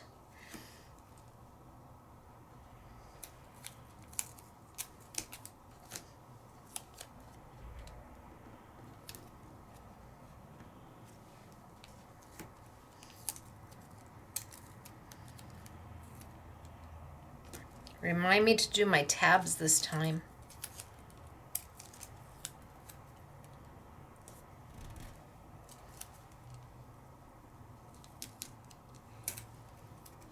Okay, so let's grab my, they're calling it frost white. This is by Jacquard, brand new. They bought the clear scraps company, which did all the color box inks.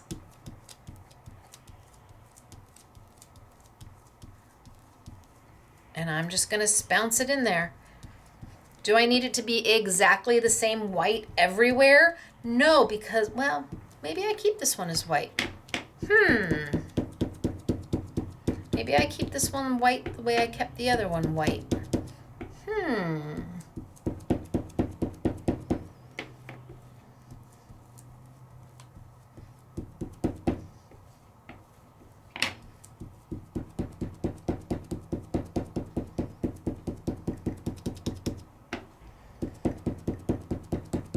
That looks pretty good, right?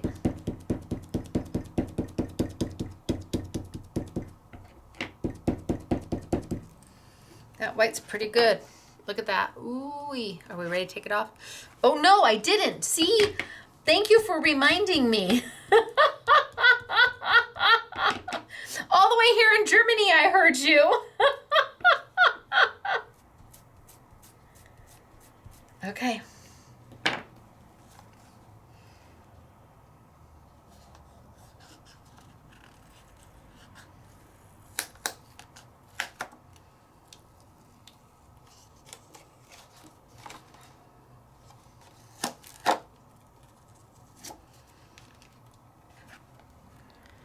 Perfect. Happy. Yay. Let's put it over here so I don't lose it. And then my next one, which is number 2. And it's going to mask my cross. So line it up.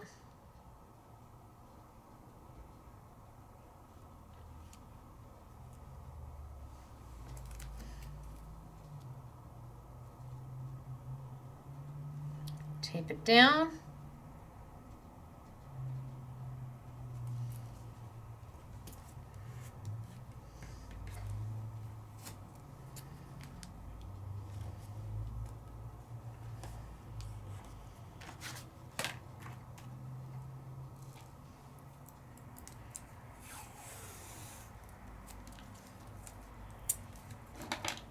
And away we go. With what color? White. We have to build that foundation on the black. We have to take that black and change it into something else. Could you do this with gold or silver? You could do this with any pigmented ink, absolutely. But I want to use a dye-based ink over the top of it. So I'm not going to use a gold and then put a dye-based ink over the top of it. It would take away that beautiful gold.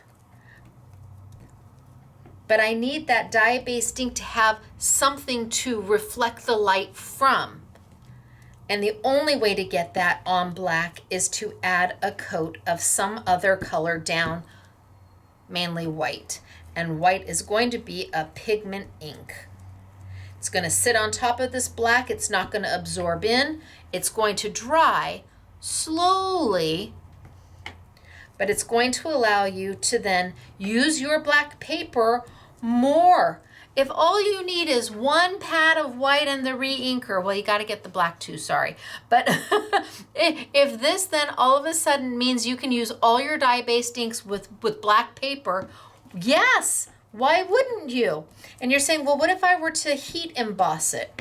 Well, a heat embossing is a plastic, so that those granules that you throw down and then you heat your heat tool to, that's a plastic. So putting dye-based ink over something that is now non-porous because it's melted into a plastic, that would be like putting this on glass or on metal. It's going to wipe right off. You're not going to be able to do it. It may stain the white, perhaps, but it's not going to color the white because you've taken embossing powder, which is a plastic substrate, and you've heated it, yes. Well, you added heat. Until you melted it into a solid form of plastic. Then you want to take a dye-based ink and put it on top of that? No. What would dry on top of that, though, is an alcohol-based ink. That would dry on top of it because alcohol-based inks are meant for non-porous and porous materials. Okay, done. Take it off.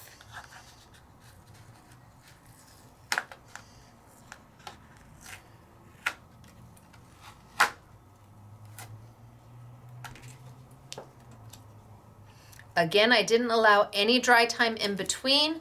I'm okay with that. Number 2, and you can see on my cross, I lost a little bit of color to the back of that stencil. No problem, I'm gonna come back and fix it. And then my last stencil.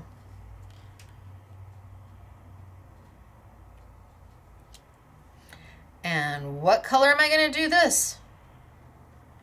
Yes, white. Well done, you.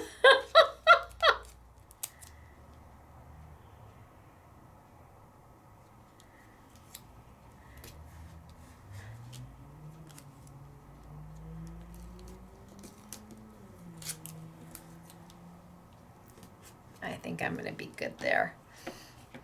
Do I need to add more white? Do I need to add some re-inker to my pad?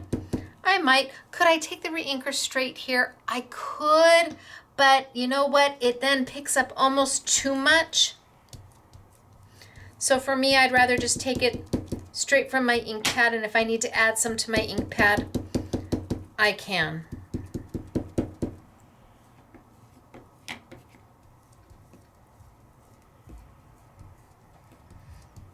Now I'm just going to go in there and make it white.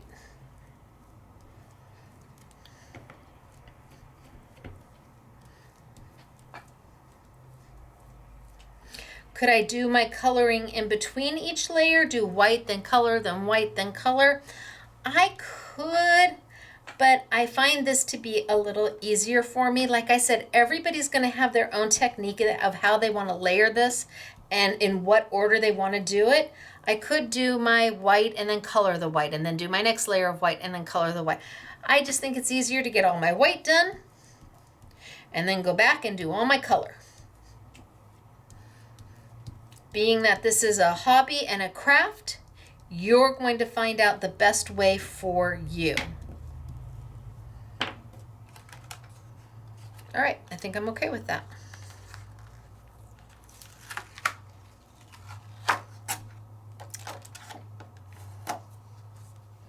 So now I have white on white on white. And hey, you may love it just like that. You may be thinking, oh my gosh, that's amazing.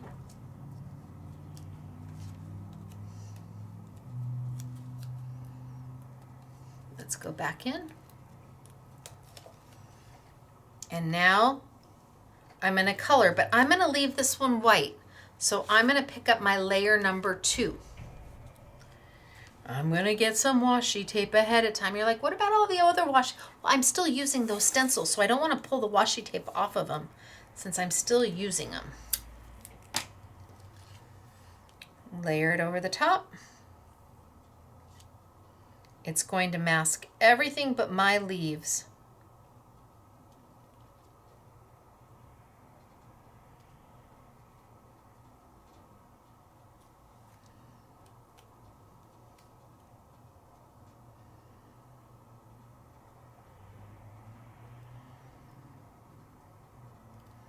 So I leave tomorrow at 3, which would be Thursday. You guys are watching this on Saturday. I'm taping Wednesday night in hopes of having everything done before I go.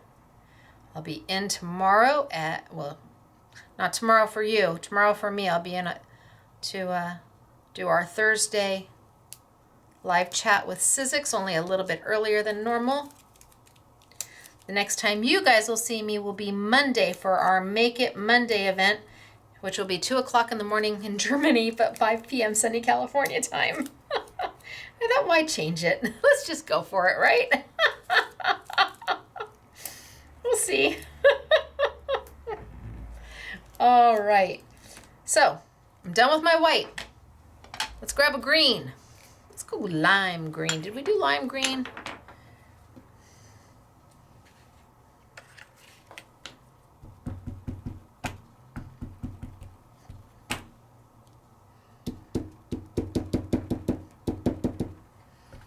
And just bounce away. Is it gonna hurt my ink pad? No.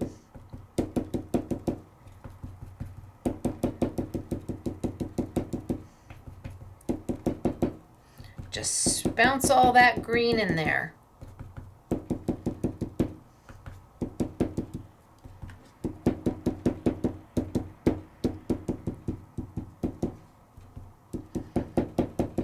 You want a little bit of a variant, and you want to make that white cross look even whiter, grab a darker color green and come in and kind of right against the cross where those leaves are kind of closer and attached to the cross. You're going to go a little darker because remember what I said, that's going to make the white look even whiter.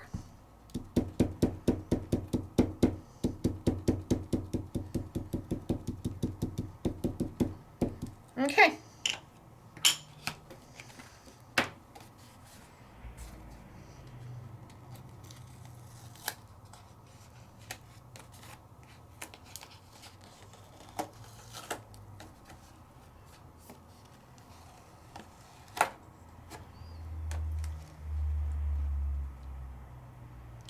And now my last one.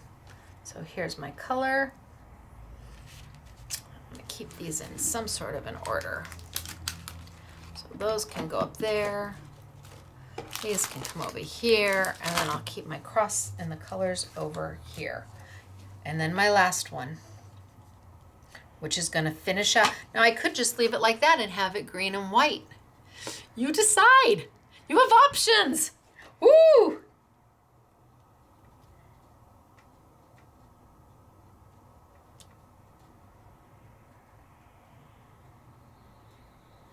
Okay,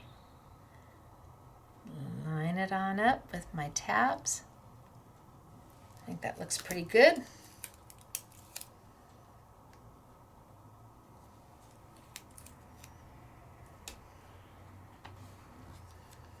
And how about we go with that pretty purple?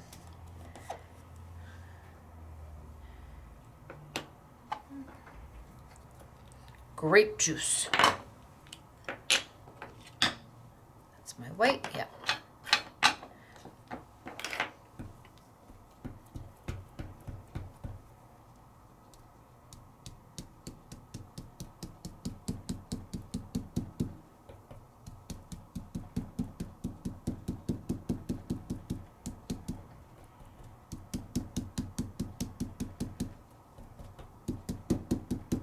I'm just bouncing it in.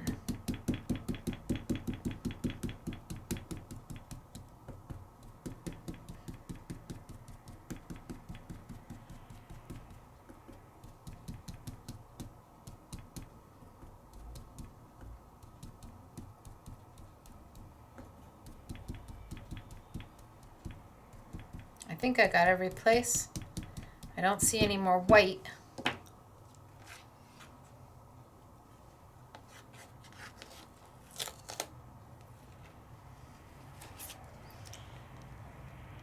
What do you think?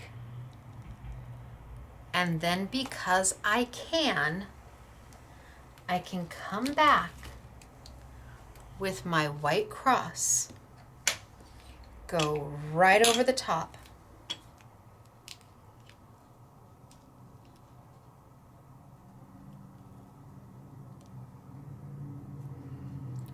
Layer it back down.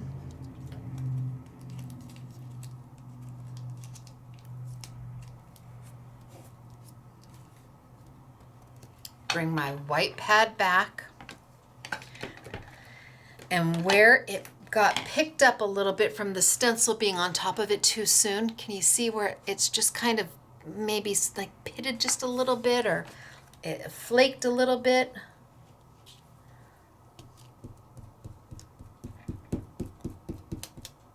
Let's just fix that.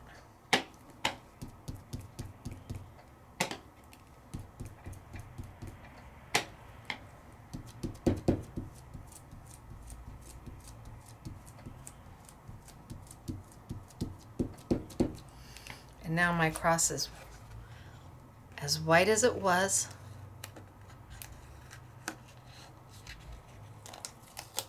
Now I don't know if you're going to use this for christening, or for with sympathy, or for Easter. But look at what we did. What do you think? To work on black, you need the white. You just do. Let's trim it out.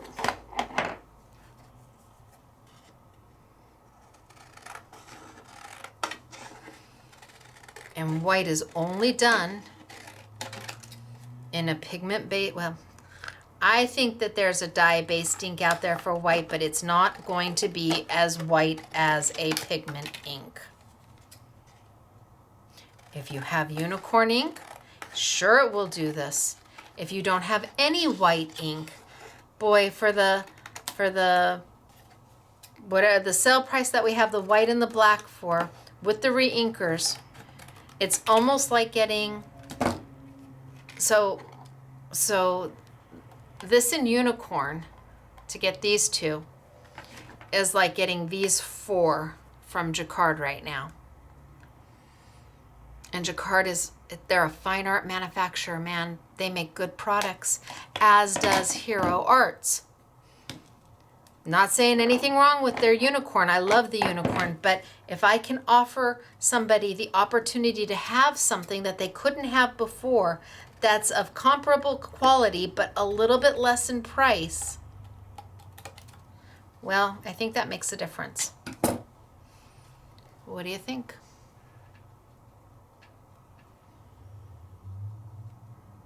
Right? Yay? But we're not done. Nope, we gotta go again. Next. All right, should we stick with the cross or should we go back into, that's a good question, Stacy. I'm gonna stick with black. Or maybe I won't. Maybe I'll move into the white.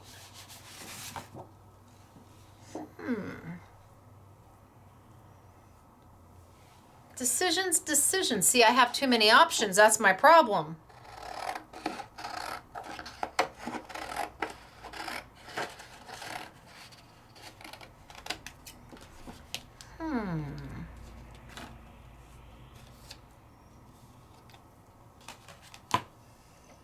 How about we move into, how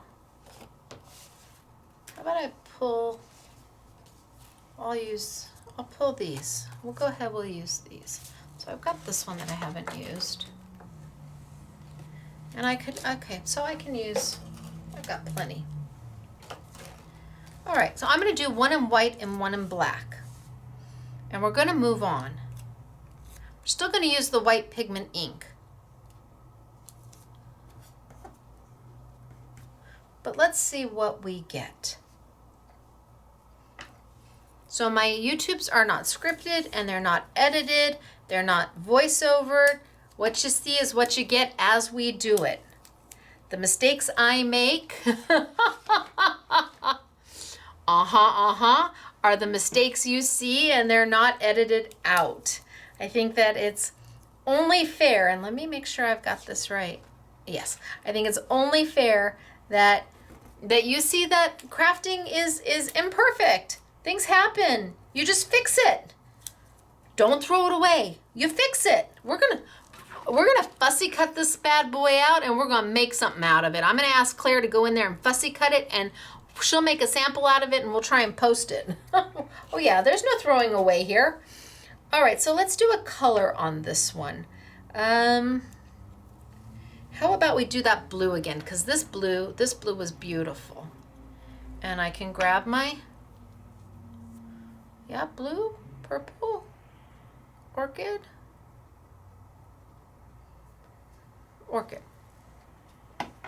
I can't just, I'm the worst.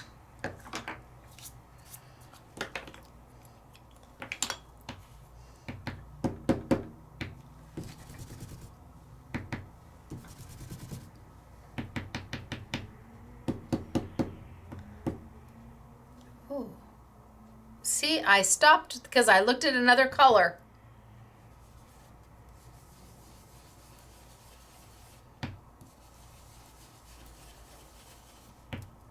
So we're back to square one.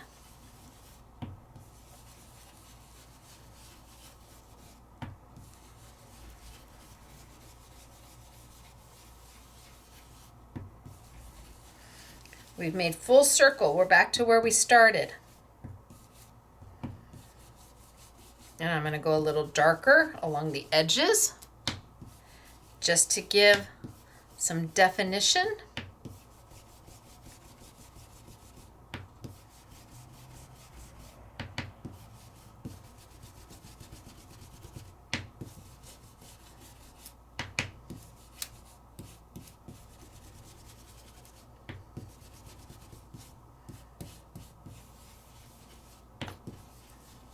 Okay, good, done.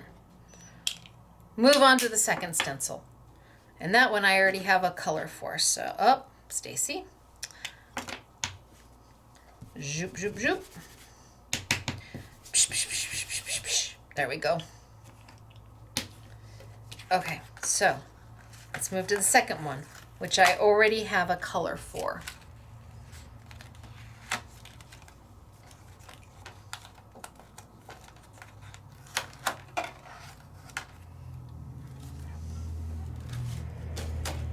May not be the exact color I was looking for, but it will work.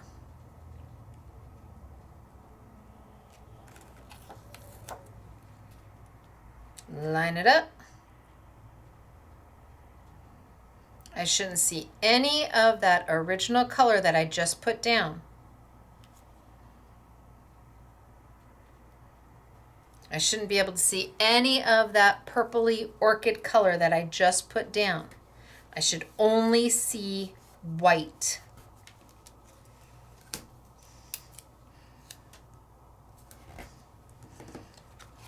So I shouldn't see any of this color coming through here. Now I did that in raspberry, so we'll just do it in raspberry again.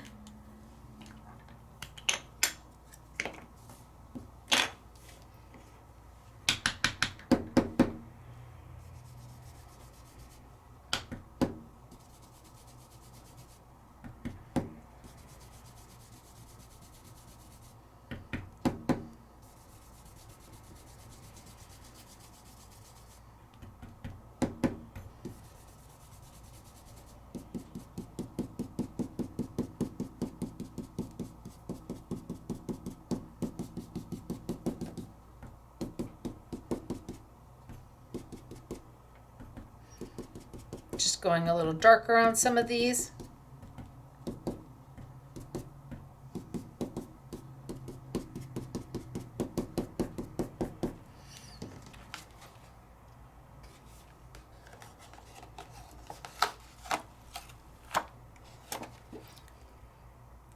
And now I'm gonna go in with my white. Your white, say what? Yep, I'm gonna go in with my white. Only because I have it right here. I could have gone in with something else, but I'm gonna go in with the white because it's sitting right here. And I need to hide. I need to hide all the other colors that I've just done. All I want to do is see white.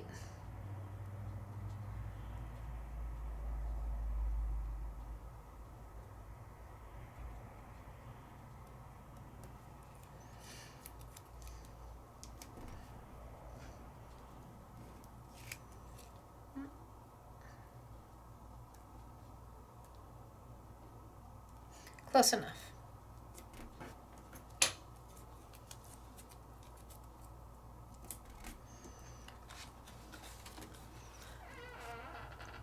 White. That's what I'm looking for. Can you see a little outline of everything? Yeah, of course you're going to be able to see that, but I'm looking for primarily white. And I'm going to take my white ink and I'm going to go right over the top of it because I have it in my hand. Now you could use glue, an Essentials glue pad if you wanted.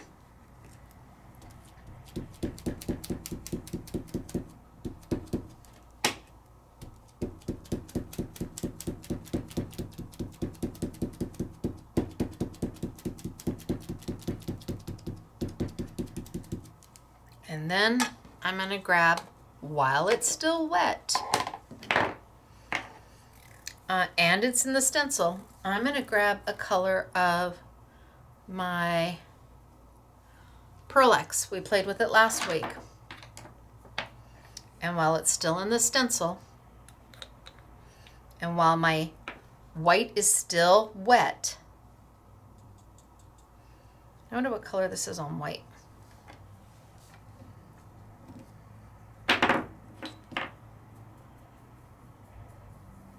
Oh, that's pretty. That's pretty. So Pearl X is a 100% pigment mica powder that usually, well, when we use it with a glue, the glue pad goes down perfect. You don't have to set it. You don't have to do anything. When we get it wet, we mix it with gum arabic. We did this all last week in last week's YouTube.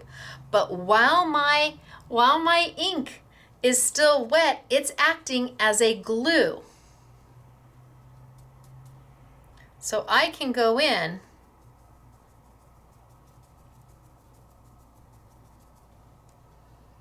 and dust.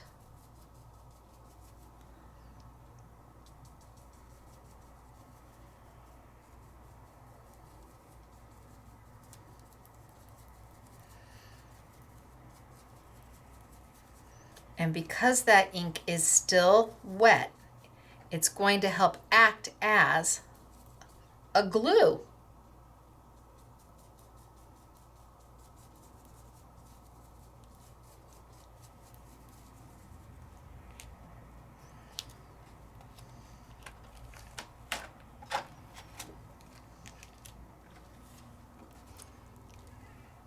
And I have now added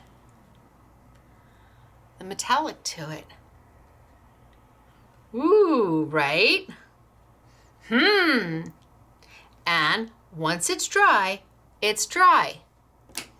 Got to give it time because it's wet right now. I don't want to rub it because it's good. I just put that white on there. Okay. Oh, not bad. I'm afraid to do up here. Do I do it? Do I not? Oh, okay. I'm okay with that. Yay. Ooh, right? And then for this, we just baby wipe it off.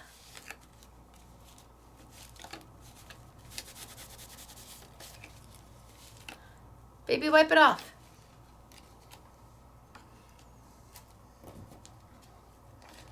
It's pretty. I could have done the whole oval in the metallic and had the roses, the floral, and the stems in ink.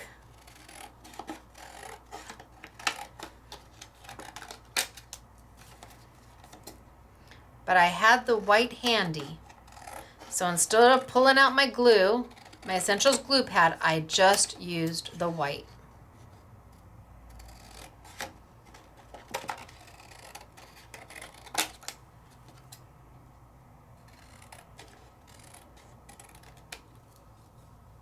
And it's like, bam. But let's do it on black. Oh, it's pretty on black. So let's grab my cross because it's just stunning.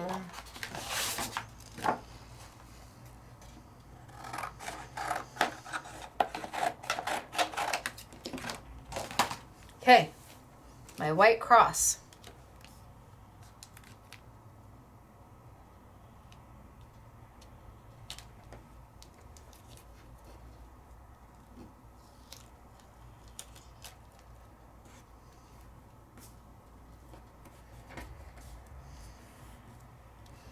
I'm going to put a little bit of my re-inker on my pad.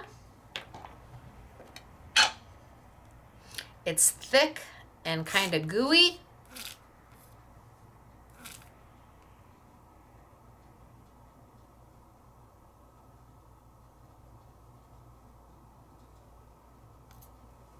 Comes out thin. Take my, kind of spread it around and get it in there. Okay.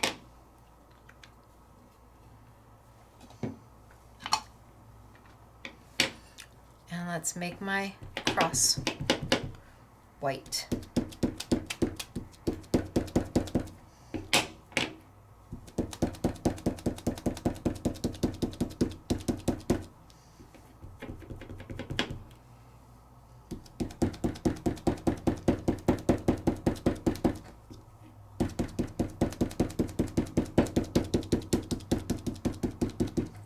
Done. Fingers are going to need to get cleaned, otherwise I'm going to have white all over me. Okay, let's pull it up. No, I'm not going to do my color yet. I'm not going to do my powder yet. Look at how good that looks. That's just like the perfect. You can see how white it is against the black. Then we will bring my second layer, which is not that, which is over here. My second layer of white.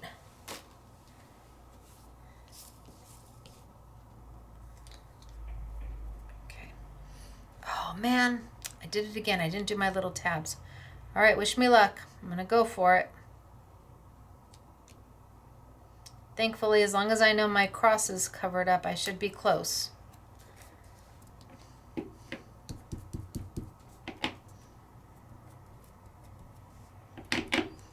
Okay. So my white on white on white, because you know I'm going to come back and I'm going to color in.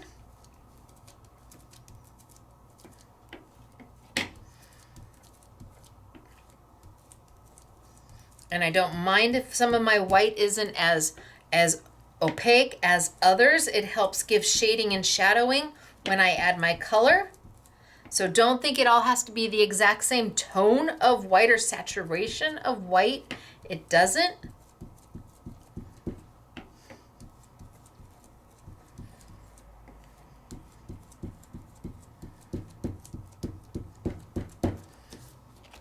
Okay, I'm good. Moving on.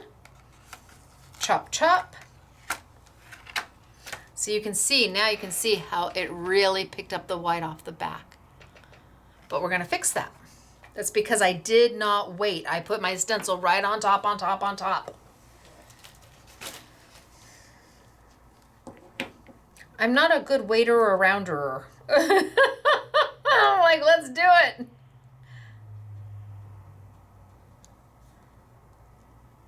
Line it up.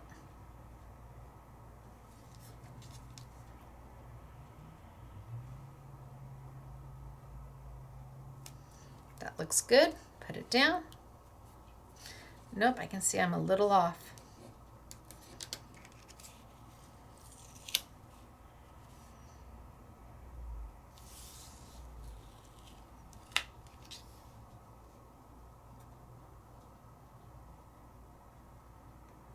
Well, close enough. And let's go white, white, white.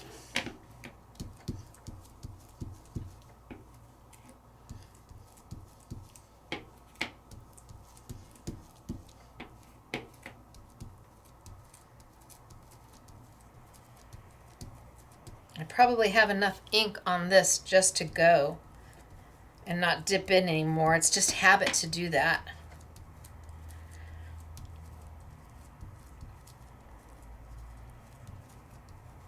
But I have enough ink on here to not have to go in and dip in. It's just habit.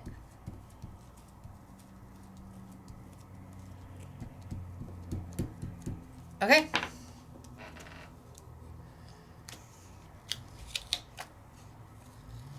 So now let's do color. And let's go back to my green that's already been colored, and we're just going to use the same one again. Line it on up.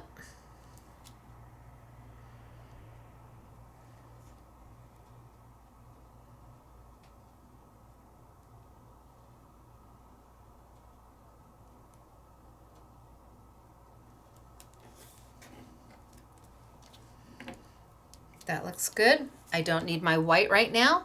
We're going to move to a color, so let's bring in our green.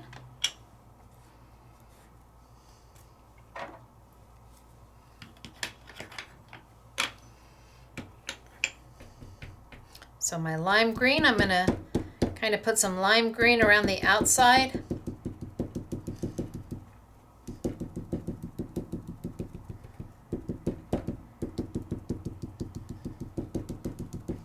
And then I think I'm going to do some moss green on the inside so that it's a more pronounced color, closer to my cross.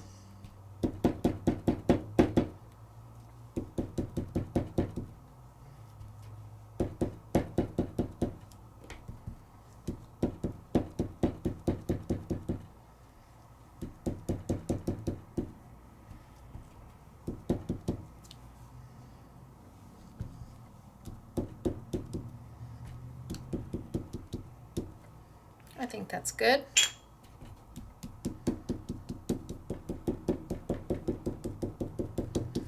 Okay.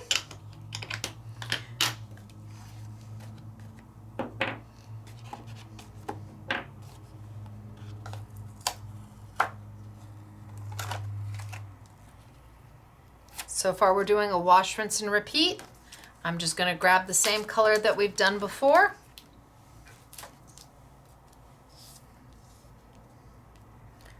Line it up. Now you can see why I didn't want to take the washi tape off each of them, because I knew I was going to go back and use them. All I want to see is white. That looks good. Wow, that lined up perfect. And let's go back, and we used the purple, right? Let's use the purple. Is that my purple? That's my white. Gosh, I have two that I use two purples. All right. Keep it kind of soft around the outside, I think.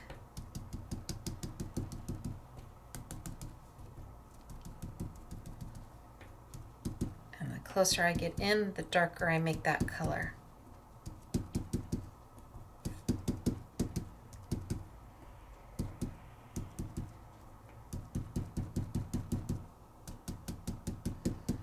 And just make sure everything's got a little bit of that purple to it.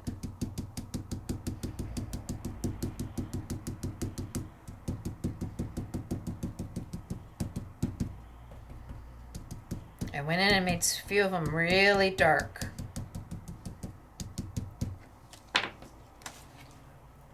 Okay. I love it. And then I'm going to come back. Not with my white. I will bring my white cross back over And I will line it back up.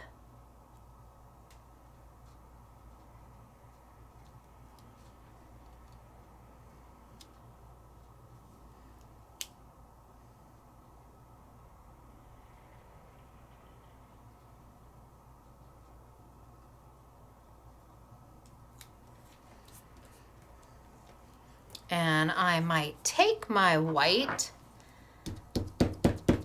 and just kind of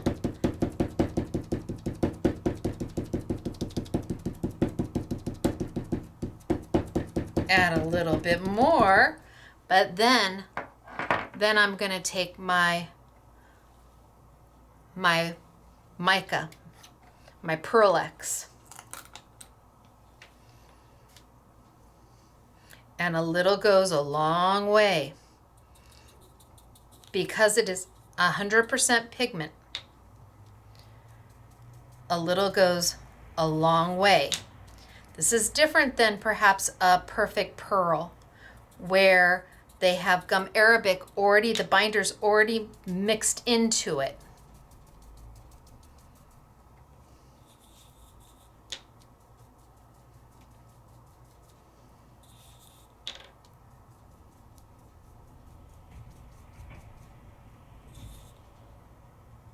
A little bit in my jar, little goes a long way.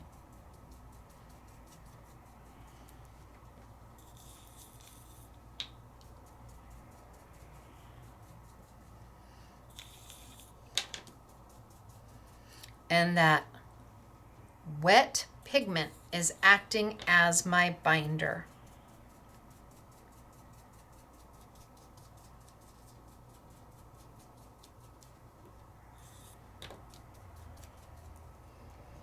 I wonder if I could go a little.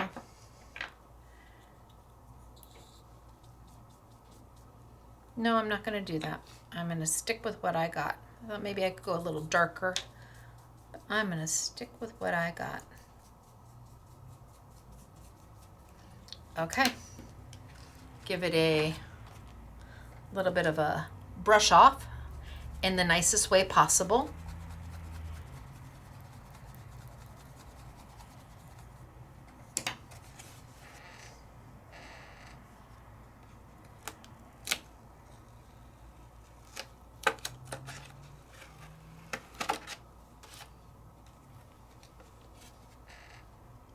What do you think?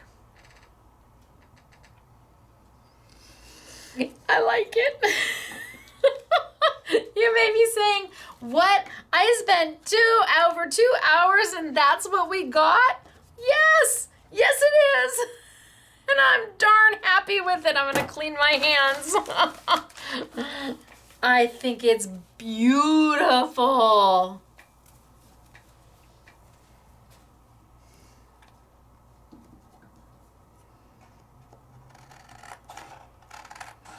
And it's on black. And you've got ink that you can see. That didn't just fade in to my black paper.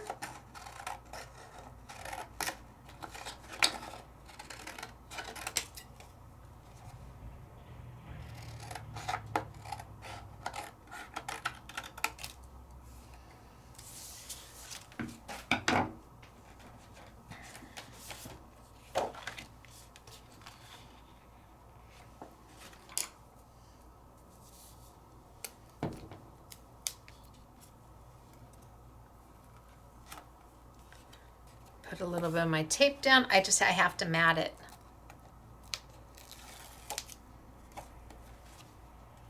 It's still wet, so I'm being careful.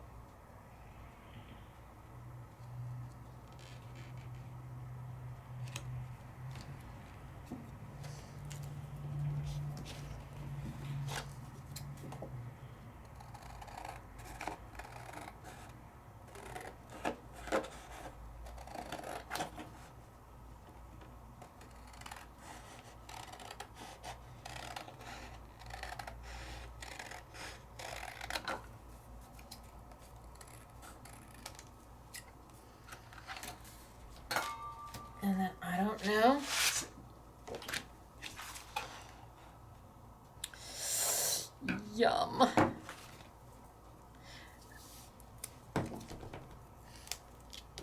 This is just how beautiful the opulent paper is. It really is just beautiful.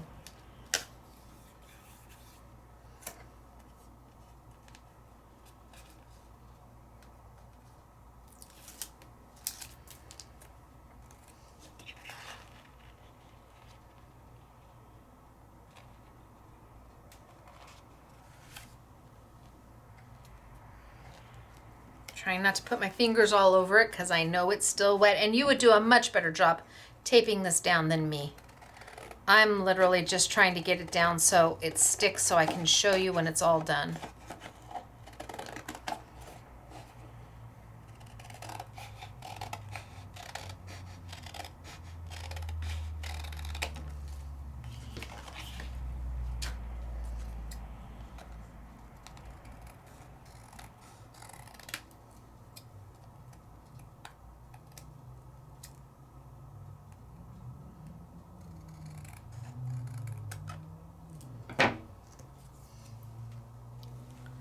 What do you think?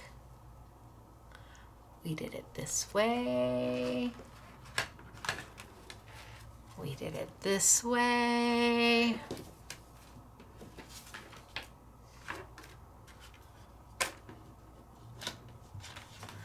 We did it this way.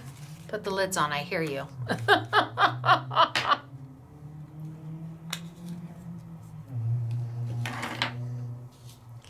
We did it this way. What do you think? There's got to be something for everybody.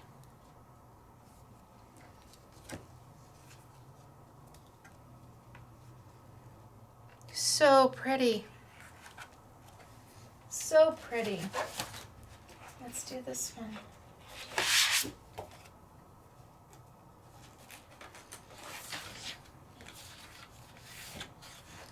The silver opulent is just so beautiful. I'm going to use the same two sheets, the kind of matted pearlized one and the glittery one.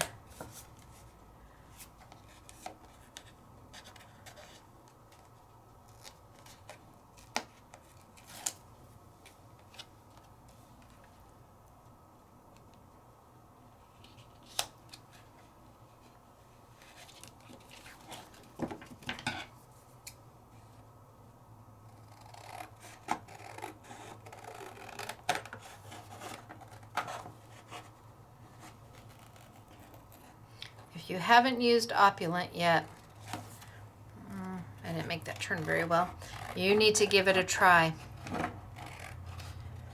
People say it's their favorite paper ever. It's just beautiful. Sizzix makes it and they do a beautiful job with it.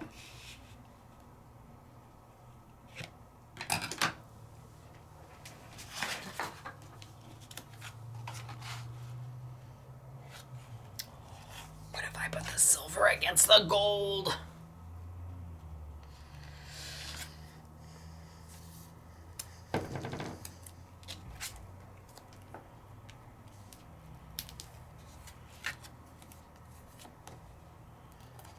Okay, so we did a lot today. We played with black paper in a way that maybe we hadn't thought we could. Maybe you've done it lots of times like that.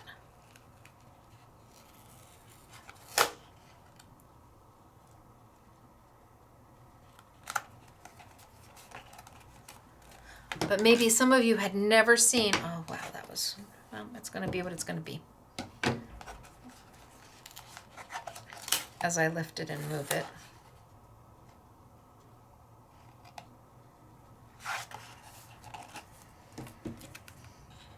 It's important to know what you can do with all the different things you own. And when you stop looking at inks as just inks and start looking at them as tools and how to make them work for you even more than just stamping with them, all of a sudden a whole new level of creativity pops in.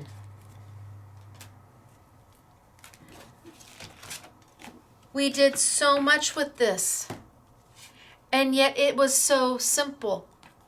And you can have all of these different looks.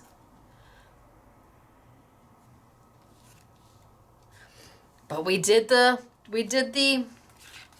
oval too. And the oval was every bit as pretty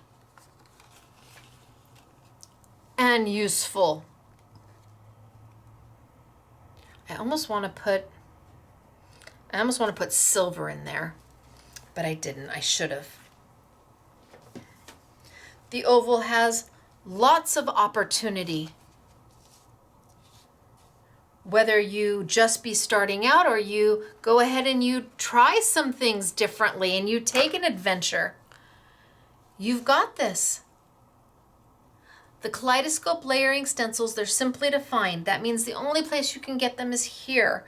But I try to bring them to you for a value price.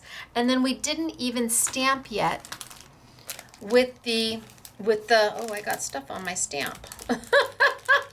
With the versus stamps. And I don't know that we'll get to it because it's getting late. And well, yes, it's getting late and I need to go home at some time tonight.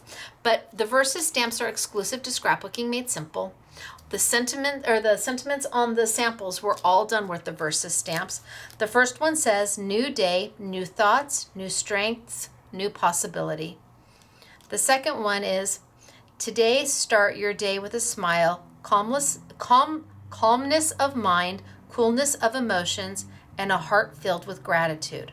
So today, start your day with a smile, calmness of mind, coolness of emotion, and a heart filled with gratitude. It's okay to not know everything, not be perfect, make mistakes, have bad days, be different, be yourself, ask for help. And then we have, cast all your care upon him, for he cares for you. And then we have, let not your hearts be troubled. And those are, there, I think one of them is John 14:1. So this is the sentiment set. A little bit of something for everybody. Not overly religious, but definitely something for those who need to say something from the Bible. And then something here that also relates to everybody. When we started this class, I needed to listen to, it's okay to not know everything, not be perfect, make mistakes, have bad days, be different, be yourself, ask for help. I was so stressed out when we started. I know what I need to do before I get it done, before I leave for Germany. But you know what? It's okay if I don't. I just had the best time in the world playing with all of these stencils and teaching you and showing you all of this great product. So, okay, so what's on sale? Because I know it's getting late. So first off, we have the stencils. So there's the I Want It All. If you want both of them, they're $9.99 each. I can't go any lower than that. Or we have them open stock if you just want one over the other. The Versus is on sale for you, exclusive to Scrapbooking Made Simple. Absolutely. We always have these on sale, but you always need them. The blending tools and the foam pads, because I use those all day today. I'm going to go ahead and I'm going to leave the Pearl-Ex, because we did it last week. I'm going to leave it on the YouTube Yummies for this week, but I am going to tell you. So we have set 1, set 2, and set 3. These were the first 3 sets that we did. Then we had an I Want It All that has 20 additional colors that aren't here. If you are just starting, I would probably start with, if you like the metallics, set 1 has the majority of the metallics. It's got microfine pearl, it's got super russet, which is this beautiful rust. It's got super copper, it's got brilliant gold, it's got gold sparkle, it's got silver, it's got super bronze, it's got sunset gold, it's got 2 interferences, violet and gold, it's got a duo color. So this is a really nice set if you are really into the metallics. Otherwise, gosh, I can't tell you which set to get because I want to say there's 52 colors and I own all of them. I know, full set syndrome, sign me up. So we'll leave those because those were on YouTube last week, as was the set from jacquard on the white and the black ink, and we'll leave those up as well. So we'll do those too. And then, gosh, I think we'll go ahead and we'll put the opulent. So I've got the silver. Hello, silver. We'll do the silver, the gold, and the muted, because those were the colors I played with today. So the silver, again, it's 6 different sheets, all specialty. 10 sheets of each from Sizzix, and it's beautiful. So the silver, the gold, and that beautiful pack of muted, which has the pinks and the blues and the greens. The gold, and let's see if I can get the muted over here. Love this pack. The blues and the greens and the beautiful pinks. So we'll do those as well. All right, sample time. Are you ready? Me too. Let's see what we've got. So, again, new day, new thought, new strength, new possibilities. It's okay not to know everything, not be perfect, make mistakes, have bad days, be different, be yourself, ask for help. And look at that with the color going up, and that's just doing an ombre color all the way up. Isn't that beautiful? Let not your heart be troubled. Sometimes you just need to say something to somebody. Sometimes they just need to hear a piece of encouragement, a thoughtful word, a biblical reference to remind them. Cast all your care upon him, for he cares. She used 653592 leaves kaleidoscope stencil for the wood grain. So she used one of my leaves, another stencil to get the wood grain in there. Well done, you. These were done by Michelle. She's phenomenal. It's okay to not know everything. Look at how beautiful is this. She is absolutely phenomenal. I think honorary SMS girl Patty made this one. Look at the color, right?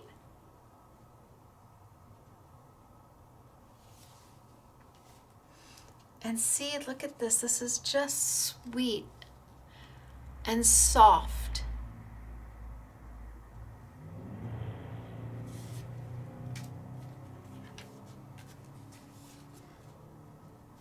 And here, back up just a little bit.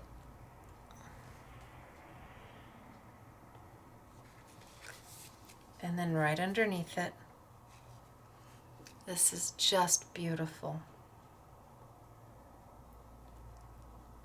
Love this. And then we come over here.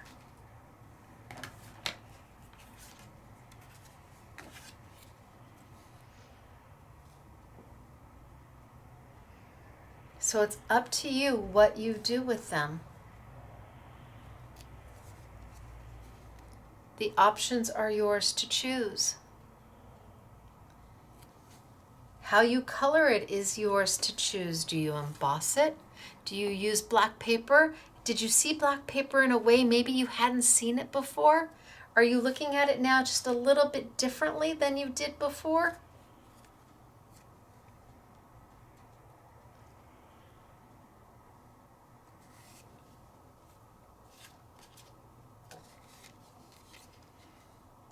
They're just soft and they're elegant.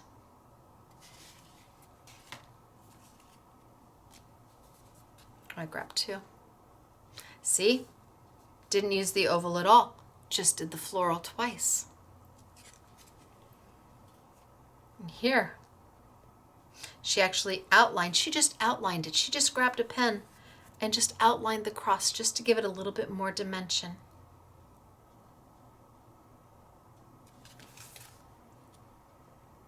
Today, start your day with a smile, calmness of mind, coolness of emotions, and a heart filled with gratitude. So these are sentiments that I pick. Look at this. Didn't use the first stencil at all. Had one of them come this way, had one of them go that way.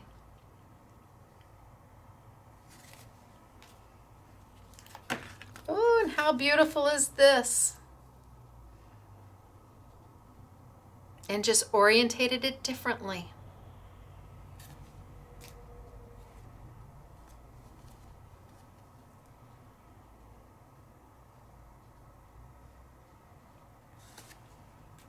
Something for every occasion.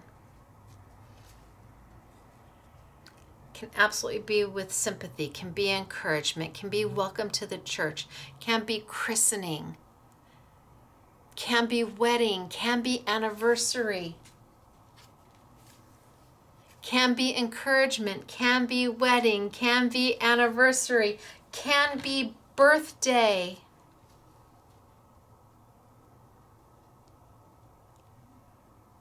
It's all up to you. You choose. All right, you guys. It's me, Stacy, from Germany. Oh my gosh, it's early, and I have to work tomorrow. No, it's not early. It's not early. No, I have to work. Yeah, I have to go to the show tomorrow. So if we started, maybe it's about 10 o'clock Germany time. I'm hoping it's somewhere before midnight. That would be good. That way I can get a good night's sleep. I have to be up early and back at the show because there's more to see, more to do, more to find, and more to buy. So now where do you get all of this great product? Well, scrapbookingmadesimple.com. The verses and the stencils are exclusive to us, so I can't send you to an independent retailer to get it. But white paper you can get there, black paper you can get there, the spouncers you can get there, absolutely. Perhaps they have the Pearl-Ex. Sure, if you have an independent retailer, go say hello, introduce yourself. They'll be happy to meet you. I am sure of that. The next time I see you, I'll still be in Germany. It'll be Monday. It'll be my Tuesday, 2 o'clock in the morning, but not for you. It'll be Monday, 5 p.m. sunny California time, 7 p.m. Central, or 8 p.m. Eastern when we have our next Make It Monday. And that's where we bring you huge value. $80, $100, Suzuki had $105 for $19.99. And all I can say about this Make It Monday coming up is if you missed out on something, this might be your only opportunity to get it, but you're gonna have to be quick.